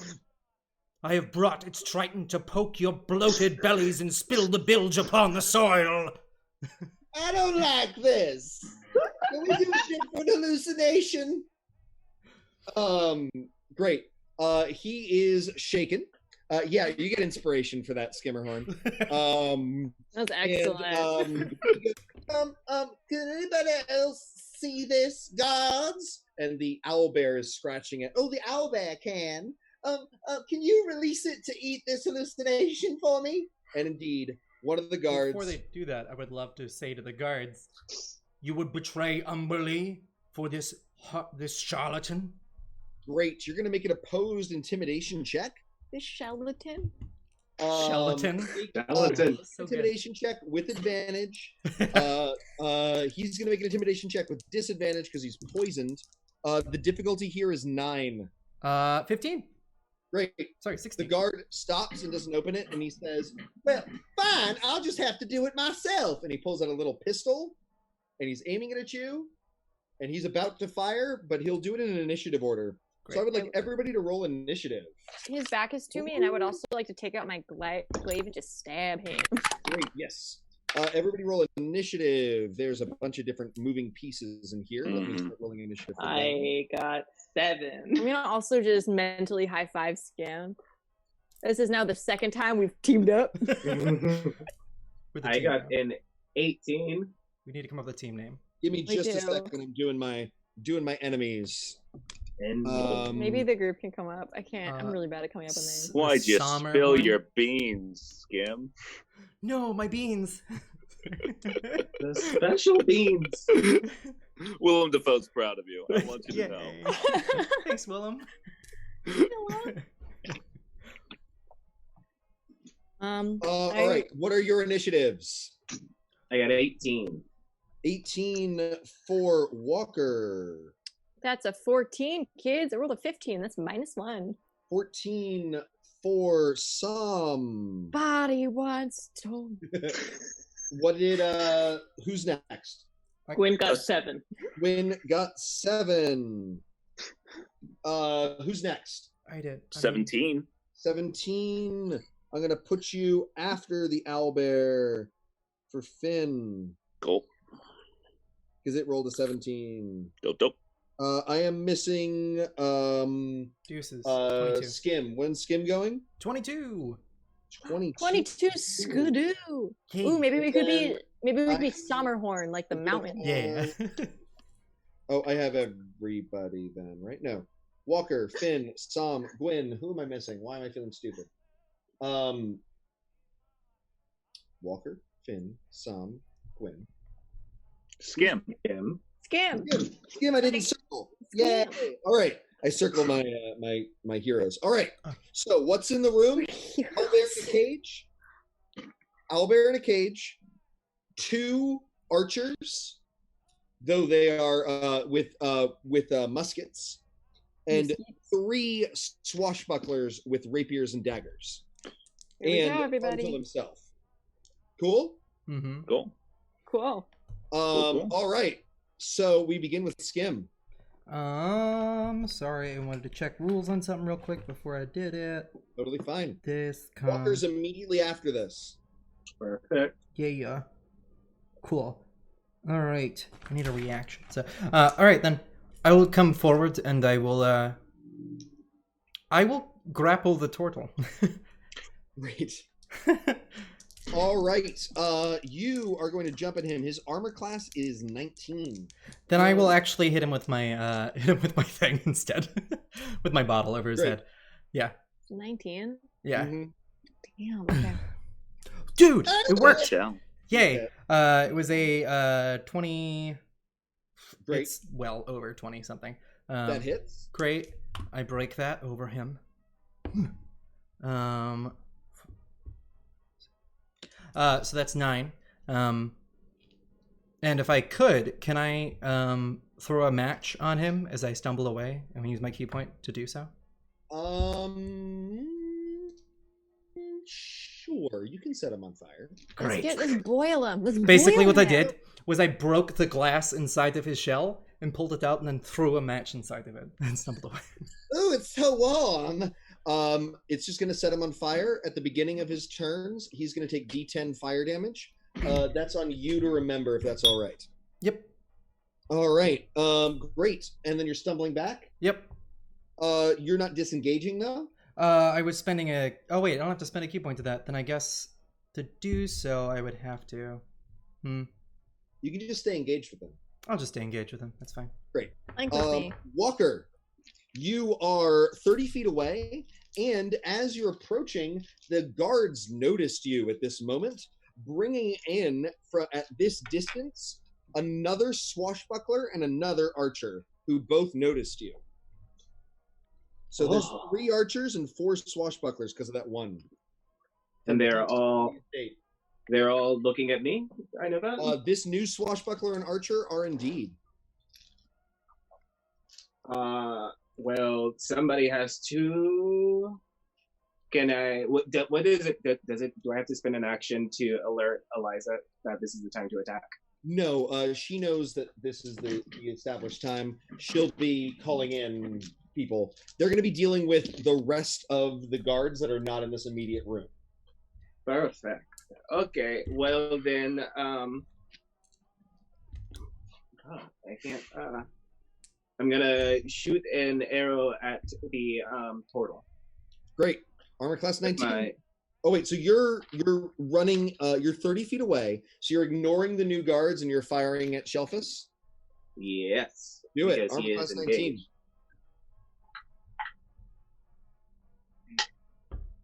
Woohoo! 23. 23. Yep. That hits. How much damage? Let's see. Because he's Crummy engaged, shell. I get my Yeah, it's a crummy shell. Because he's engaged, I get my sneak attack. So, You sure do.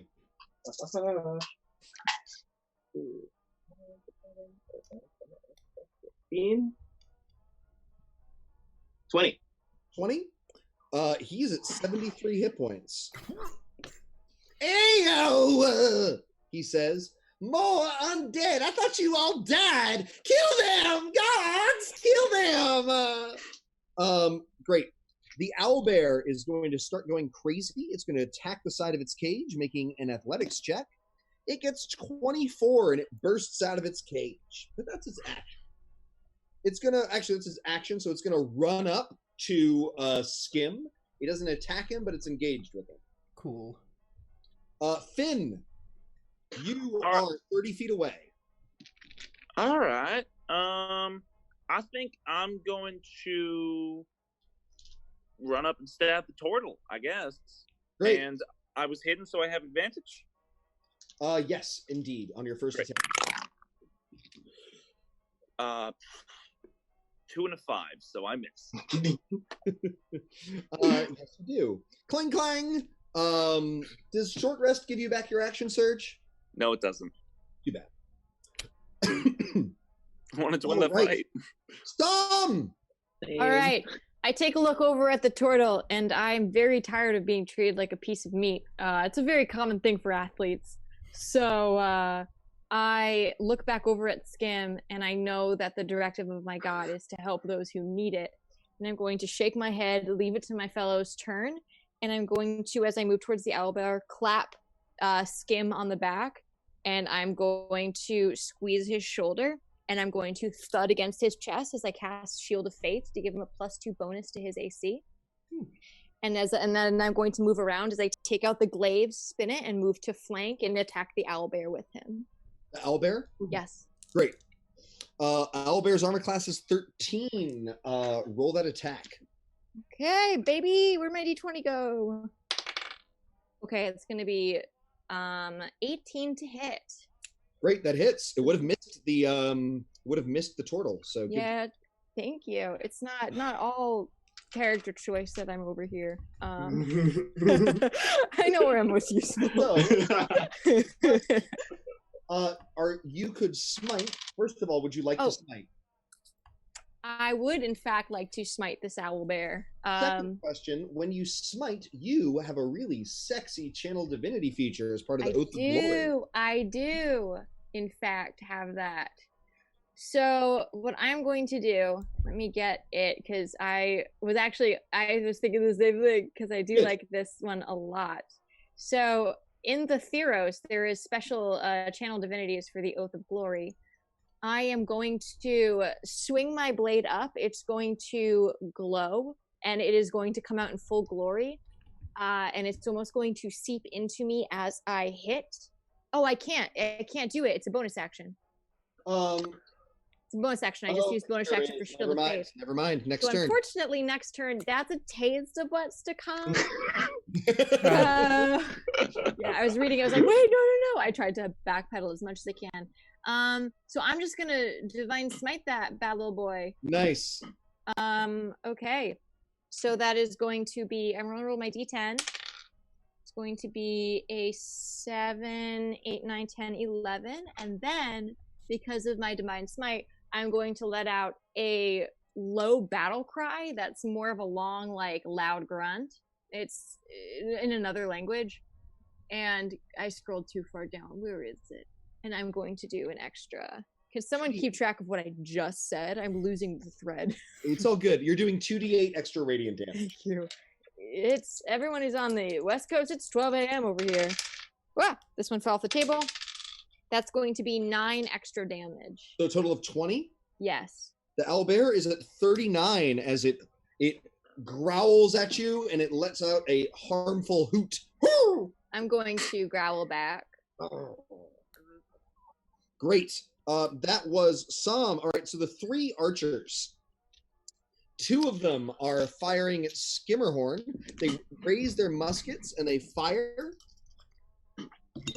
What's your armor class, Skim? 18 now. 18. Good news. It would have hit, but the Shield of Faith, the glowing aura, displaces the 1 bullet that would have gotten you. Nice. The other one is firing at Walker. What's your armor class, Walker? 17. Great. It's going to use its Archer's Eye ability, which I should have used before, to add D10 to its next attack as it aims. It's going to roll a total of 10, and then it gets to add a D10, which is 3. 13 misses. All right, that's the archers. Harmtail himself. is going to say, "Get them! Get them!" He's going to use his battle cry ability. All of his minions are going to get advantage until his next turn, and then he gets to make an attack. He sounds like Baby Jane from Whatever Happened to Baby Jane. I think I'm actually he's half Philip Seymour Hoffman's Truman Capote from Capote, and half Little Gideon from Gravity Falls. He's very much Little Gideon. He's just Little Gideon. He's so Little Gideon. Wait, Zeke, isn't it a certain turtle that's on fire's turn? Oh yeah, it is. So he should be on fire. He is on fire. That turtle's on fire. That turtle's on fire. What do I roll for his damage? I'm sorry. I'm a bad player. D10, I think. Thank you. D10. I'll take D10. Yeah. That'll be it. Cool. Young, if you That's hear an someone 8. bang on my wall. An 8? Yep. He's at 65. Nice. He's shooting his gun at you. It's got disadvantage because he's poisoned. And on fire. Yes. The fire action doesn't impose disadvantage. It would have been a 24 if I had just rolled the 1 die. Instead, it's a 10. Nice. Great. Then he's going to use... Oh, that was make a shot as a bonus action, so he can't use his cool bonus action. All right. That's Harmtail's turn. Gwen! Alrighty, since I burnt everything out last time. Oh my god. Let's see how this goes. What do you mean you burnt everything out? I'm not land. What? All I have left is Spider Con. No, you short rest. All your spells back since last session. Oh, I heard a short rest, not a long Since rest. the beginning of this session. No. You guys all rested. Oh, okay. At the end of Sorry, last I heard short and not long, and I was like, oh, okay. No, you're fine. You got all your I spells. can be creative. Alrighty. So, that's a lot better. So just to avoid some owlbear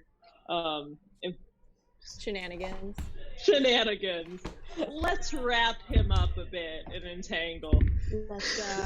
Nice. Let's go. Just catch the owlbear. Do you want to get everybody in the room, including your friends? I'll let you get the owlbear and one of the swashbucklers. Okay. You want to do just that, or you can get everybody. What's the I will start truly rolling the dice after entangle. Great. All right. So owlbear, it's a strength save, right? Yes. Owlbear is getting a 23 and is fine. Swashbuckler is getting a 17 and is also avoiding it. I am sorry. I guess I'll just use my bonus action to heal whoever needs a little bit of a bump right now. No, I'm good. I Skimmer used my hit horn. dice before we Okay. started. I haven't been hit yet. Okay, fantastic. Mm-hmm. I think everybody's been missed, actually. Yeah. Mhm. So far. I thought I heard that correctly, but I just wanted to do a group check there. Mhm. Totally. Okay. You can summon your shillelagh as a bonus action. Can. And I shall. Great. What does your shillelagh look like? It looks like something a child put together. Sticks together bad hot glue now, and it just kind of looks like it was spray painted black for aesthetic purposes. It has a little bit of growth now. It kind of looks like a mushroom. It also kind of looks like the chicken you left in the fridge for like 3 weeks. Oh, gross. Great. That's a bad mushroom, Love dude. it. All right. That's a dank mush. So, 4 swashbucklers. And mushrooms got 3 of them vibes. are coming at Skim. 1 of them is coming at Walker. I thought I We'll do intimidated all these boys. Walker first. These boys. Armor class Walker. 17. All right. You are stabbed with a rapier and a dagger / cut, taking a total of 14 damage. Then 3 are coming at Skim. Armor class 18. Yup. You are stabbed and cut. Great. I want to use Hellish Rebuke on one of them. Can you hold that for me for just a second so I can finish these? Mhm. You've been 2 daggers and 1 rapier so far. Then another 2 rapier. So, 2 daggers and 3 rapier. That's going to be a total of 12 plus 24, 36 damage. What? Okay, I'm down. Never mind. I don't do anything. You're down? No, Yeah. you can react to one of those attacks. I guess I will. You can hellish rebuke. Yeah. Well, it worked. I still hit him. It's 2d10. Skims down. Yeah. I got you, buddy. 13. Eventually, I got you. 13 damage. 13. Yep. That swashbuckler's burned for 20. Actually, it makes a dex save, which it fails with a 1. So it is indeed burnt down to 20 hit points. Mm-hmm. I'm down again. All right. It's a nasty little fight. It's clearly bad. Skim, it's your turn. Death save. 13. I'm not dying this fast. No, I'm not. Walker. You gotta slow that death. Dang. Let's see. There's something engaged with me. That sucks. This is swashbuckler, yes. Well, then I am going to use my bonus action to disengage with him. And I'm going to move away. Great. And I'm going to attack the Tortle again with the Wait, no, because Zeke is down, so the Tortle's not engaged with anything, huh? He's engaged with some. Mm-hmm. He's engaged with some? Wait, what? And No. me, technically. I tried. I thought it was with the owl bear. No, sounds with the They're out next there. to each other. Oh, okay. Oh shit. Well, then I will still try to attack the Tortle with the what is it called? It's like Captain Nick Captain, you know. I don't know Cutlass? why this guy. No. The Your cutlass does more damage and is more accurate. It's magical. yeah, I guess, yeah, fine. Then I'll go in. Yeah, I guess. I'll step into range. I didn't want to. Great. And attack with the cutlass. Roll your attack roll. Okay.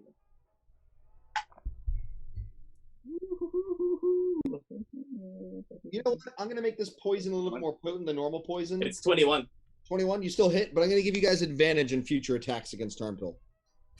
Oh, Would that apply to me as well? Because I'm also poisoned with the same thing. Yes, attacks against you will have advantage. I did it for the vine. Let's go.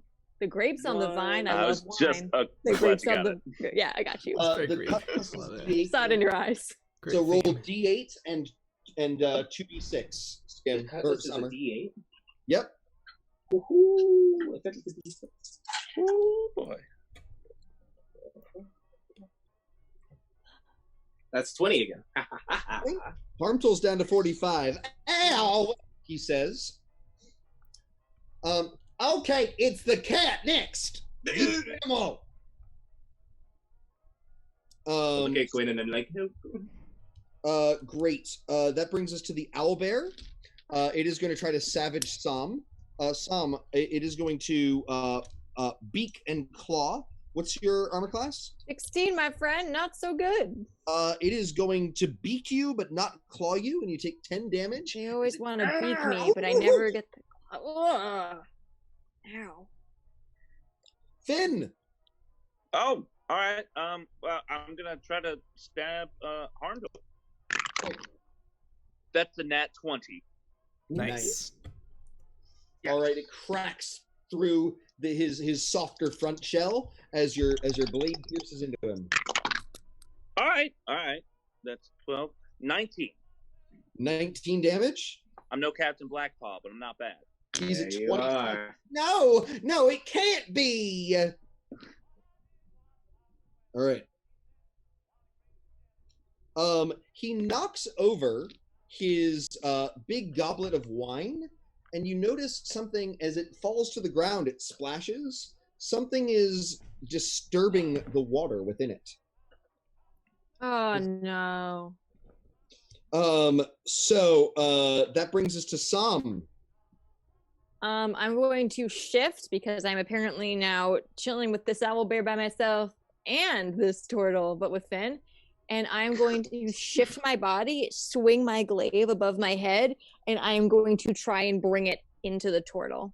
Great. That's the advantage, right? Well, so normally, but you have disadvantage because of poison. Yeah. But he also has Right. You So also you're get rolling it. it straight.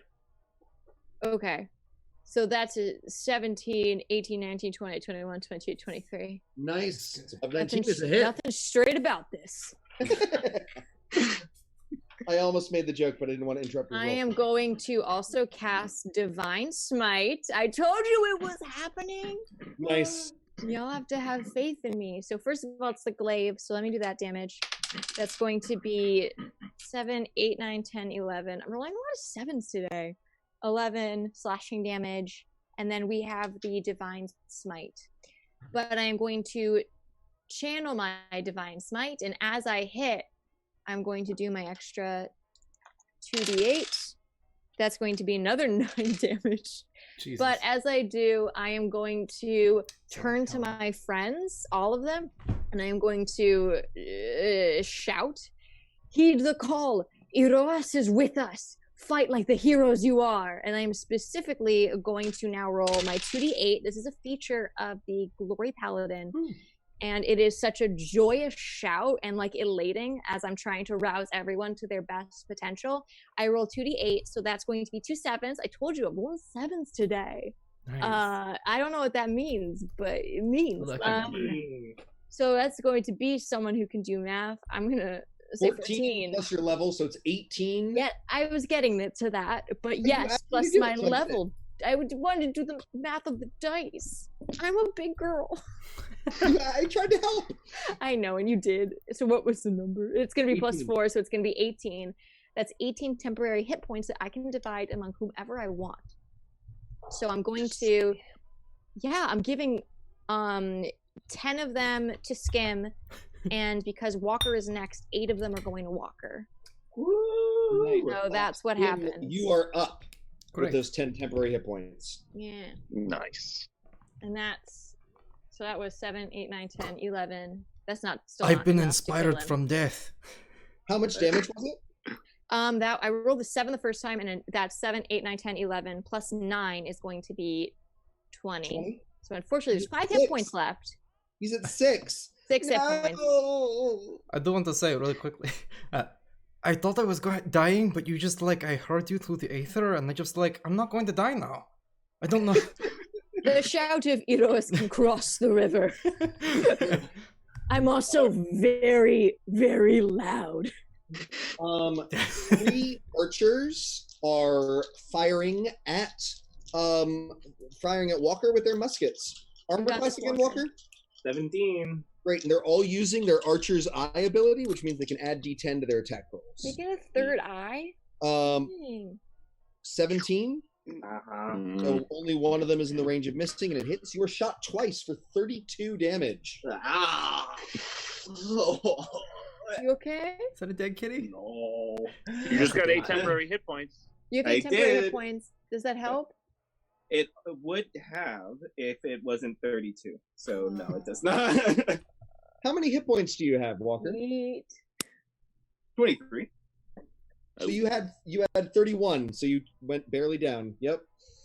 All right, that was the archers. Harmtail is going to press a button, opening a secret passage, and say, "Toodles!" But then he turns and sees in this passage 2 horrible crab-like creatures with tentacles dripping salt water. I would like you all to make nature or arcana checks to see if you recognize these. Well, I About that. Hey, 19. 14. Just straight. Who got that? 24. So Gwyn and whomever got that 19, and we'll say that you're able to shout this out to everybody if you'd like. You recognize these as Chul, which are the crab-like servants of the Aboleth that they have had since time immemorial. They are very good at paralyzing and incapacitating people. Same. The servants of the Aboleth are here, and in fact, the disruption in the water, you see it has a terrible maw-like 3-eyed face within it. I'll hold up this Aboleth card and see if this works for everybody. Yay, I love you see him. the image of the Aboleth in the pool of wine that is spilt. No. So that's happening. Harmtail shrieks and he says, "Oh no, kill everything!" He's going to use his Incite Rampage ability to have the owlbear go crazy at Sam. What? Who doesn't, you know? It's going to hit you for 14 damage. Does it hit my AC? Yes, it rolled a 23. I had to ask. 14, you said? 14 damage. Okay. All right. Yeah, it's not great. Gwyn. In proximity, how far away is Walker from me right now? You have not moved, so Walker's 60 feet away from you. I will be kind of moved in last turn if you'd like. No, I can at least give a little, take a little. I'm gonna use Healing Word on Skim, Nice. because I know he's close enough in proximity to me. Skim is also 60 feet from you. Everybody is 60 feet from you. Oh yeah, no, that's totally fine. So Skim, you get 7. Okay. And then I'm gonna use my bonus action for Bomb for Walker. Healing Word is a bonus action. Rules is written, you can only use one bonus action ability a turn. I'll let you use one of them as well. Oh yeah, never mind. I forgot about that. You're welcome to. I like to be clear on the official Wizards of the Coast thing, the way rules normally work. But Take it. I totally blanked on it. Take it. Take it. It was 6. Great. So Walker's at 6 hit points. Gwyn is my hero. Awesome. All right. Swashbucklers. They just took down. They're going to run at the Chul. There we go. Thank The God. 3 of them. And they're going to attack the Chul, armor class 16. That's no hits, 1 hit. And so between the 3 of them, they hit them. They hit one of them twice for 14 damage, and that Chul is at 79 hit points. Cool. Yeah. Then the remaining Swashbuckler is going to see that Skim is back up, and it's going to engage him and slash at him. No. Shield of Faith is down, by the way. I You don't like it. dropped, I think, so it's gone. No, it's you. If you dropped, it's your concentration. Baby, you still got 18. So you are hit once for 8 damage by a rapier as it slashes into you. Temporary Still up. points. You got it. All right. And yeah, the Gwyn healing. We did it. Great. That's Just the barely made it. Swashbucklers. Now the Chul. One of the Chul is going to grab Harmtail with its pinchers. And it's going to succeed at doing so. John, it's moving. It's going to correct? knock him unconscious. Okay. It's then going to grab him with its tentacles, and he fails his con save and is paralyzed. The Chul is going to move 30 feet down the secret passage, taking attacks of opportunity from the 3 Swashbucklers, all of whom miss. Can I attack of opportunity Harmtail's lifeless corpse or His unconscious corpse? body? Can Yeah. we make it a lifeless corpse? He's between 2 of us. Yeah. Yeah. We both You guys get could that. both try to kill him if you wanted to give him. I I just don't get want them one. to have a prisoner.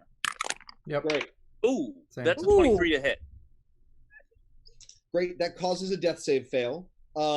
Did Sam also use her reaction? Yes, 21 to hit. Great. So death that's save 2 fail. death save fails for The Harmtail. last one is for Skim. I only got 16 on that. I don't think that goes through the tortle shell. He's down. The Paralyzed. other Chul is actually going to use its action to put out the fire, so he doesn't automatically die, and then stand in the way. We forgot when he pushed the button. Oh, is the button well. still there? The button well. is still there, but they are Great. past it. They are in the secret What happened passage. when you push the button? He was on fire and we forgot to roll fire damage. Oh, Yeah. It's on us. It's on us. Tragic. We can Yeah. only take so much for benevolence. what it's worth, he would have been driven to unconsciousness, and the Chul would have just picked him up and said, Yeah.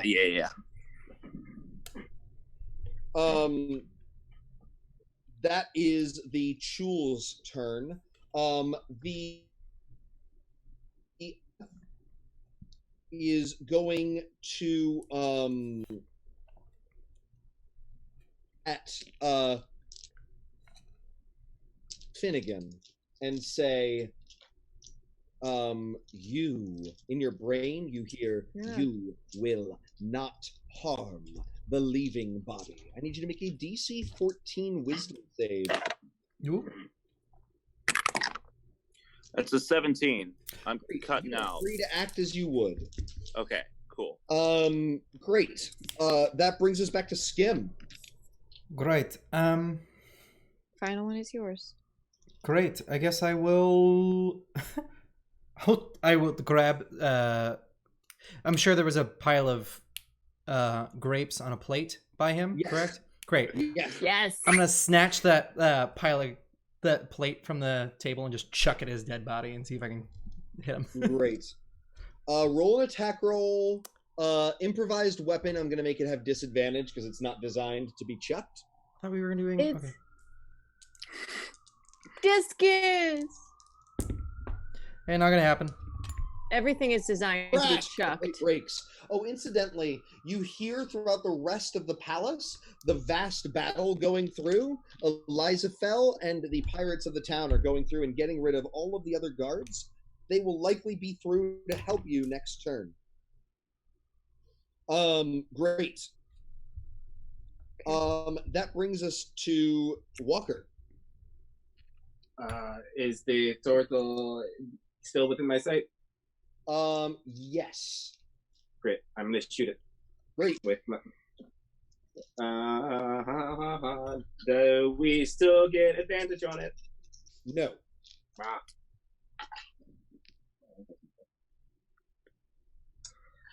19. Your arrow passes through his neck and Harmtail dies. The jewel drops it and turns its beady little insectoid eyes on you. Oh, well, can I move away? The image of the aboleth in the water flurbles a bit, and you all hear in your minds, this throne room is hereby claimed as sovereign territory by the aboleth. Leave now, and we shall not consider you enemies. You leave now, or else we'll consider you dead crab meat, and I love to eat crab. This is your last warning.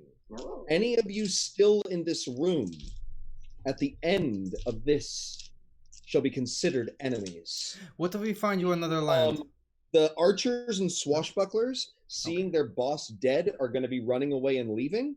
At the end of this round, anybody still in the room will be attacked by the Chul. Look, what if we find you another land? Another place to live. What? Not here. Not a place that's already populated. We'll find somewhere else. They're aboleths, man. It wants to subjugate people. This is an evil thing. Yeah, and I'm not going to exactly win in a battle with it, so I put it somewhere else where it's not taking over people we care about, eh? That has already happened to me. I used to live in the ocean near Capitus Rex. I tried to live with them peacefully. They made me leave. I have agreed to stay here. I am not looking to control this town. I am looking for an embassy, and I will carve out that piece of land in the ways that are available to me, since you have made it clear you are not willing to parley. Oh, he said the pirate parlay, though. I gotta give him props. This is pirate town. He did parlay. Well, you did finally say the word parlay, so now we have to. You said the word. It's one of the pirate rules. So Eliza and the others break into the room at this point. The red wine has coalesced into the full form of the aboleth. It's not speaking, it is projecting its brain, its mind into yours. Eliza says, "Oh no, what have you done?" Well, we didn't do it. We killed Harmtail. That's what we did. Good. And the aboleth says into all of your minds, "Is this the new pirate queen?" Yes. Yeah. I kneel. And Eliza says, I don't like, maybe just like head pirate. I like chief pirate. Queen doesn't sit well with me. And the Aboleth says, then it is you to whom I have to talk and not these racist adventurers. I wish an embassy in your town. I do not wish to harm your people. I wish for the opportunity to make deals with them and to work with humanity and alongside it without prejudice. And the queen says, It's kind of a 1-to-2 ratio. That's not how that works. Usually consent is part of that's working not with people. how racism works. Also, you're a different species, not race. Just saying. There's some parts to it. Let's just keep going. The queen looks to you all and says, do we fight these things and try to hold off any further attacks from the Aboleth? Or should I try to find a deal that works? Someone's already voting in the chat before. Yes. They're going to be Thank you, Trash Gardener. You guys should put in your 2 cents first. Oh, well, Tool here, just 2, and there could be more. I actually kind of want to go with what Sam was originally saying about fighting for honor in the context of this entire situation. They're here, and if the pirates manage to persevere in negotiations instead of an all-out assault, it might end up faring a lot better for them in the long run. I also am.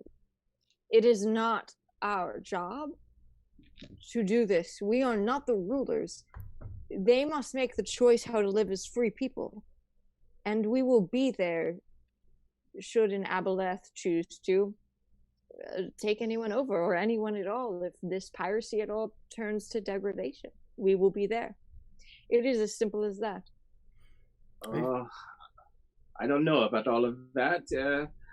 These army that this Aboleth has is made up. It's an army of slaves. You know, they have no will of their own. Carter's phone died. Just a heads up. I saw. Oh, I see. Be back soon, I hope. Yeah. I don't know how comfortable I feel. Hold up. Who am I in the chat right now? Let's see. Hold on. I'm gonna put everybody in their Who am I? I'm gonna play as weird them. spaces.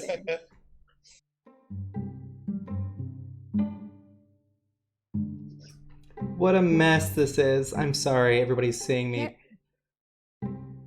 Oh my god. Live theater, there's always something. Yeah, usually you can drop the curtain, but I can't. I physically. Okay, you guys. Carter can hear us. Carter's just watching us now. Welcome, Carter.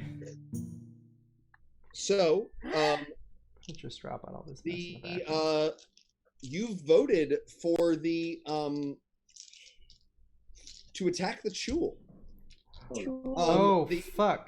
Army of pirates can do so. There are many casualties. We're gonna elide over this so that because we just lost a bunch of time, right? Mm-hmm. And all right. And the Chul are driven away. The Aboleth is driven off the shores, though it vows vengeance. And you hear in your minds, you have made a powerful enemy today. You will regret this. You will all be part of my dominion before this is over. Another day, another fake god. Another wine worship lashes to the ground, out of form, as the Chul die from the pirate onslaught. Bye. I don't like that threat because I just got hobbies. I'm proud, and you know what? I'm proud of you. I'm really proud of you. With those books, you're doing excellent, my friend. You're doing great. Walker has a brave face on, but he is clacking in his oversized pirate boots. So Eliza turns to you all and says, "Thank you. Thank you for what you've done here today. This shall be a free port that is dealt with justly." She did fight, Trash Gardener. She would help take out the jewel. But like, how'd she do badass. it? Yeah, she's badass. Sorry, it's what's the word I'm looking for?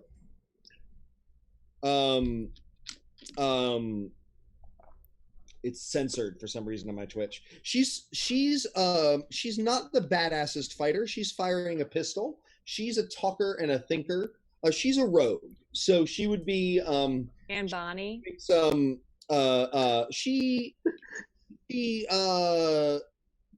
shoots some good. She gets some good shots in, right? She says, "Thank you all. We're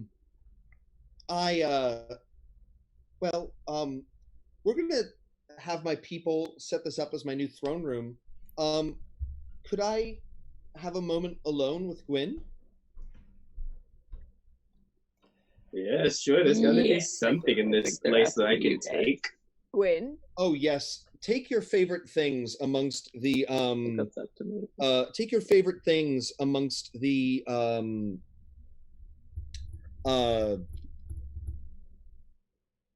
armory. You may have first pick. Please don't take more than one thing each. I trust you. Are you sure we can't raid this place? I would like to have his resources to build this town into a better place. Does he have an inventory? Who? Lobster. The Rock deceased. lobster. He's got a whole treasury full of gold and magical items. Well, I'm Just looking wanted to know through if he, like, them. made a list. I want it. Great. I'm gonna look to Gwyn to see if they're okay with being left alone with this person, because I do not know anyone. They are visibly uncomfortable, but trying to be very, very confident about it. Okay, so I'm gonna look eyes and be like, Yeah. Yeah. No. Great. So you're gonna go to that. So Gwyn, you're walking alone with Eliza? Yes. She says, so you go out into the beautiful rose garden again, and you're walking. Night has fallen. There's a light mist, but it's balmy. It's tropical, right? And she says, so did you have a chance to read my letter? No, I really haven't. I'll just say what's in it. Don't worry. Sorry. I felt a connection with you in the bar the other day, and I know that you're not the settling down type, but if you wanted to exchange letters while you're out and about doing what you're doing, I would like that. I don't know what to say. Like that would be great. I actually am gonna be a bit honest. I was a little worried that you were gonna be a bit more forthcoming, but letters are exactly the speed that I'm capable of. Yeah. I saw that. I felt it. I don't believe in moving this sort of thing too fast myself. You see, she has her skin is bright red always, so you can't see if she blushes, but she has the aspect of blushing. Does that make sense? she's got a vibe. She's got a vibe about her. Yeah, blushing vibe. and she says, I would very much like, this is my rose garden now. I don't know if you would like to take a rose bush from it to keep moving on your ship, or if a single rose is more your speed, but I would like to offer you anything else like that. Yeah, that totally works for me. Like I could totally stand some clippings. I don't know how well they'd survive, but yeah, that sounds great. As a druid, you could keep them quite alive in a pot. Oh, I know. Okay, good. I was just making sure. And she says, I've seen something else in the stores here when I've worked. They're going to be raiding the armories, but this is something that he kept in a trophy room. And she walks you to a trophy room alongside, and in a glass case is a staff made of coral. Oh. And she says, "This is a staff of the seas. It gives, it's actually specifically for druids, and it will give you some, power over the ocean."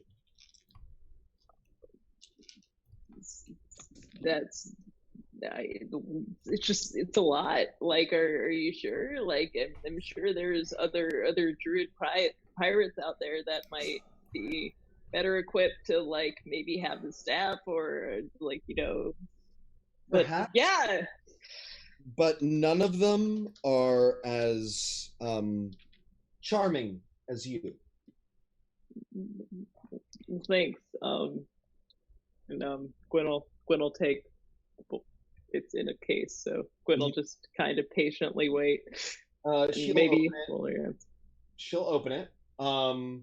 So it has a couple abilities. First, you gain a swimming speed.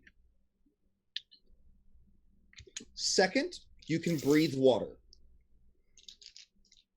Third, you may cast Tidal Wave once per long rest. Yes! That was a totally Victoria reaction. Finally, it gives you a +1 bonus to AC as your skin hardens like coral. Dang. Nice. Additionally, it gives a old favorite ability. You can talk to any creature with a swimming speed. But can it swim, though? Fish. I hope. I've been waiting. I have been playing this freaking game with you for months. And you give Vic the ability to talk to animals, to see animals? I'm so mad. The amount of druids. R.I.P. Foka. Maybe one day we'll talk to each other. So. So. Fine. It is now time to leave Umberlee's birth and head for Polynisos and try to save the spirit of Sebastian. Is there anything you all or the audience would like to see happen or done here? Items in the you find magic item wise a let me see. There is, what should there be? You know what? We're gonna roll, right? I would like all of you to roll percentile dice, and you will find percentile. Can we do swapsies? Of course. This is just what you find. Percentile dice. What is this? Call of Cthulhu? Get out of here. No. What's my sanity, John? We did have tools. John, what is my sanity? I just want to know. Your sanity is non-extant. It's 69. I was hoping I'd have a... Oh, well. That means I have a really high Cthulhu Mythos roll, which means I can make any spell I'd like. Great. Carter, can you roll and write in the chat what you get? Yes, Carter. Give us 100. Your beams. Yes, Carter, you may. Yes. I got. Oh, yes. I'm ready. I am prepared.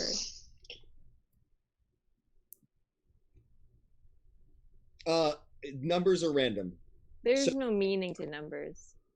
Who's got a number? I got a 38. Oh. All right, Walker. You find a Cloak of Protection.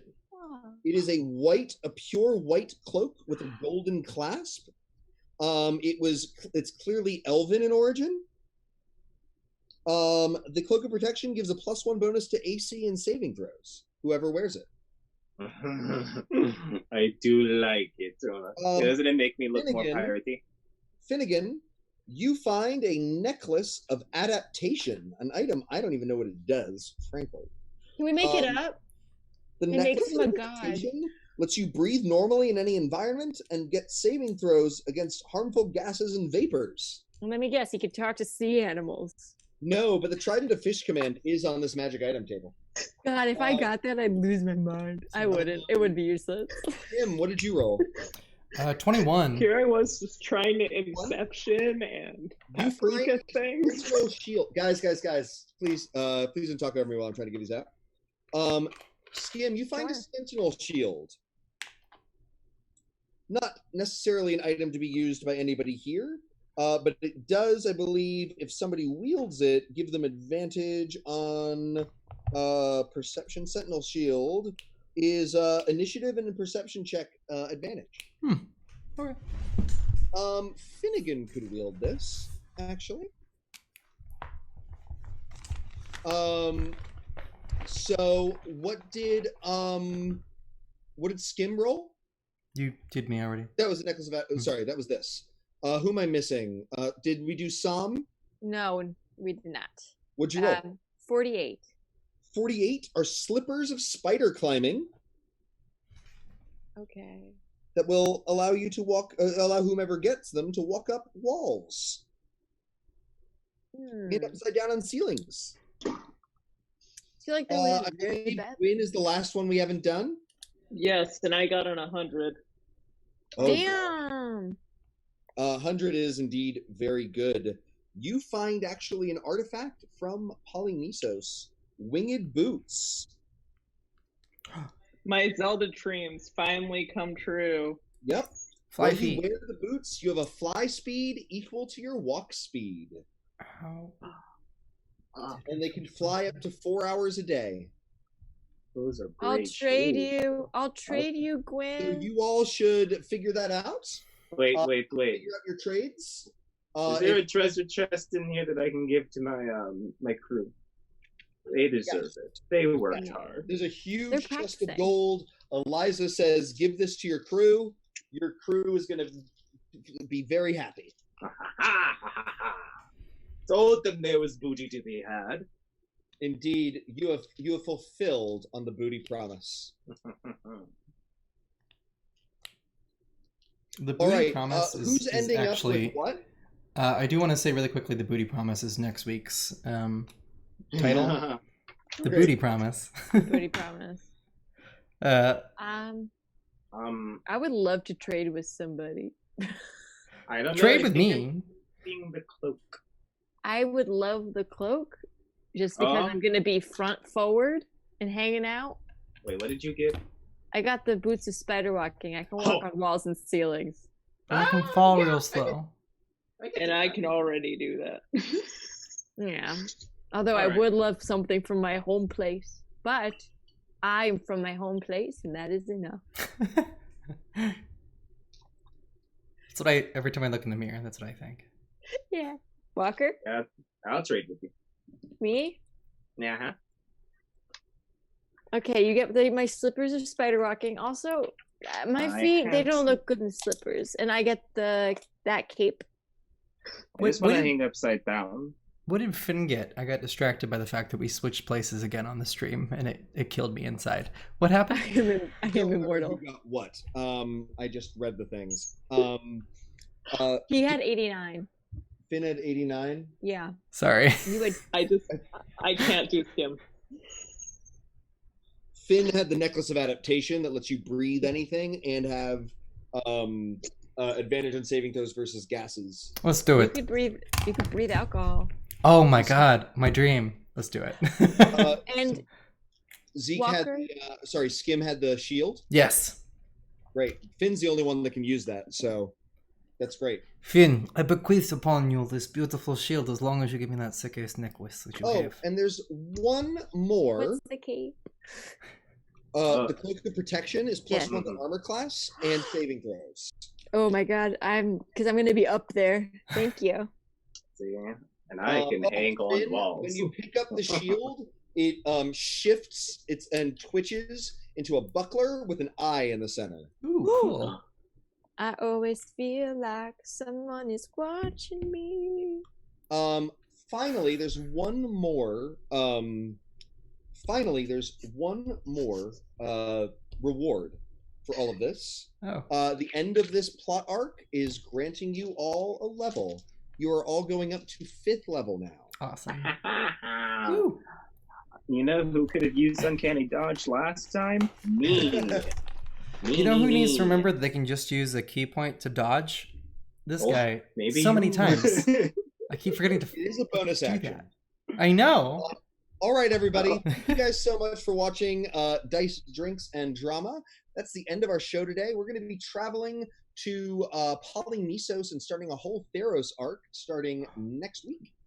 But it's Polynisos in this world. Keep an eye out. Real excited about it. Thank you all for being here. Thanks again to Wizards of the Coast and to Hex & Co for sponsoring us. You're all wonderful. Thank you, our lovely audience. Follow us on Discord. Check out our Patreon, our Ko-fi. We would love your contributions, even if it's just your time and love.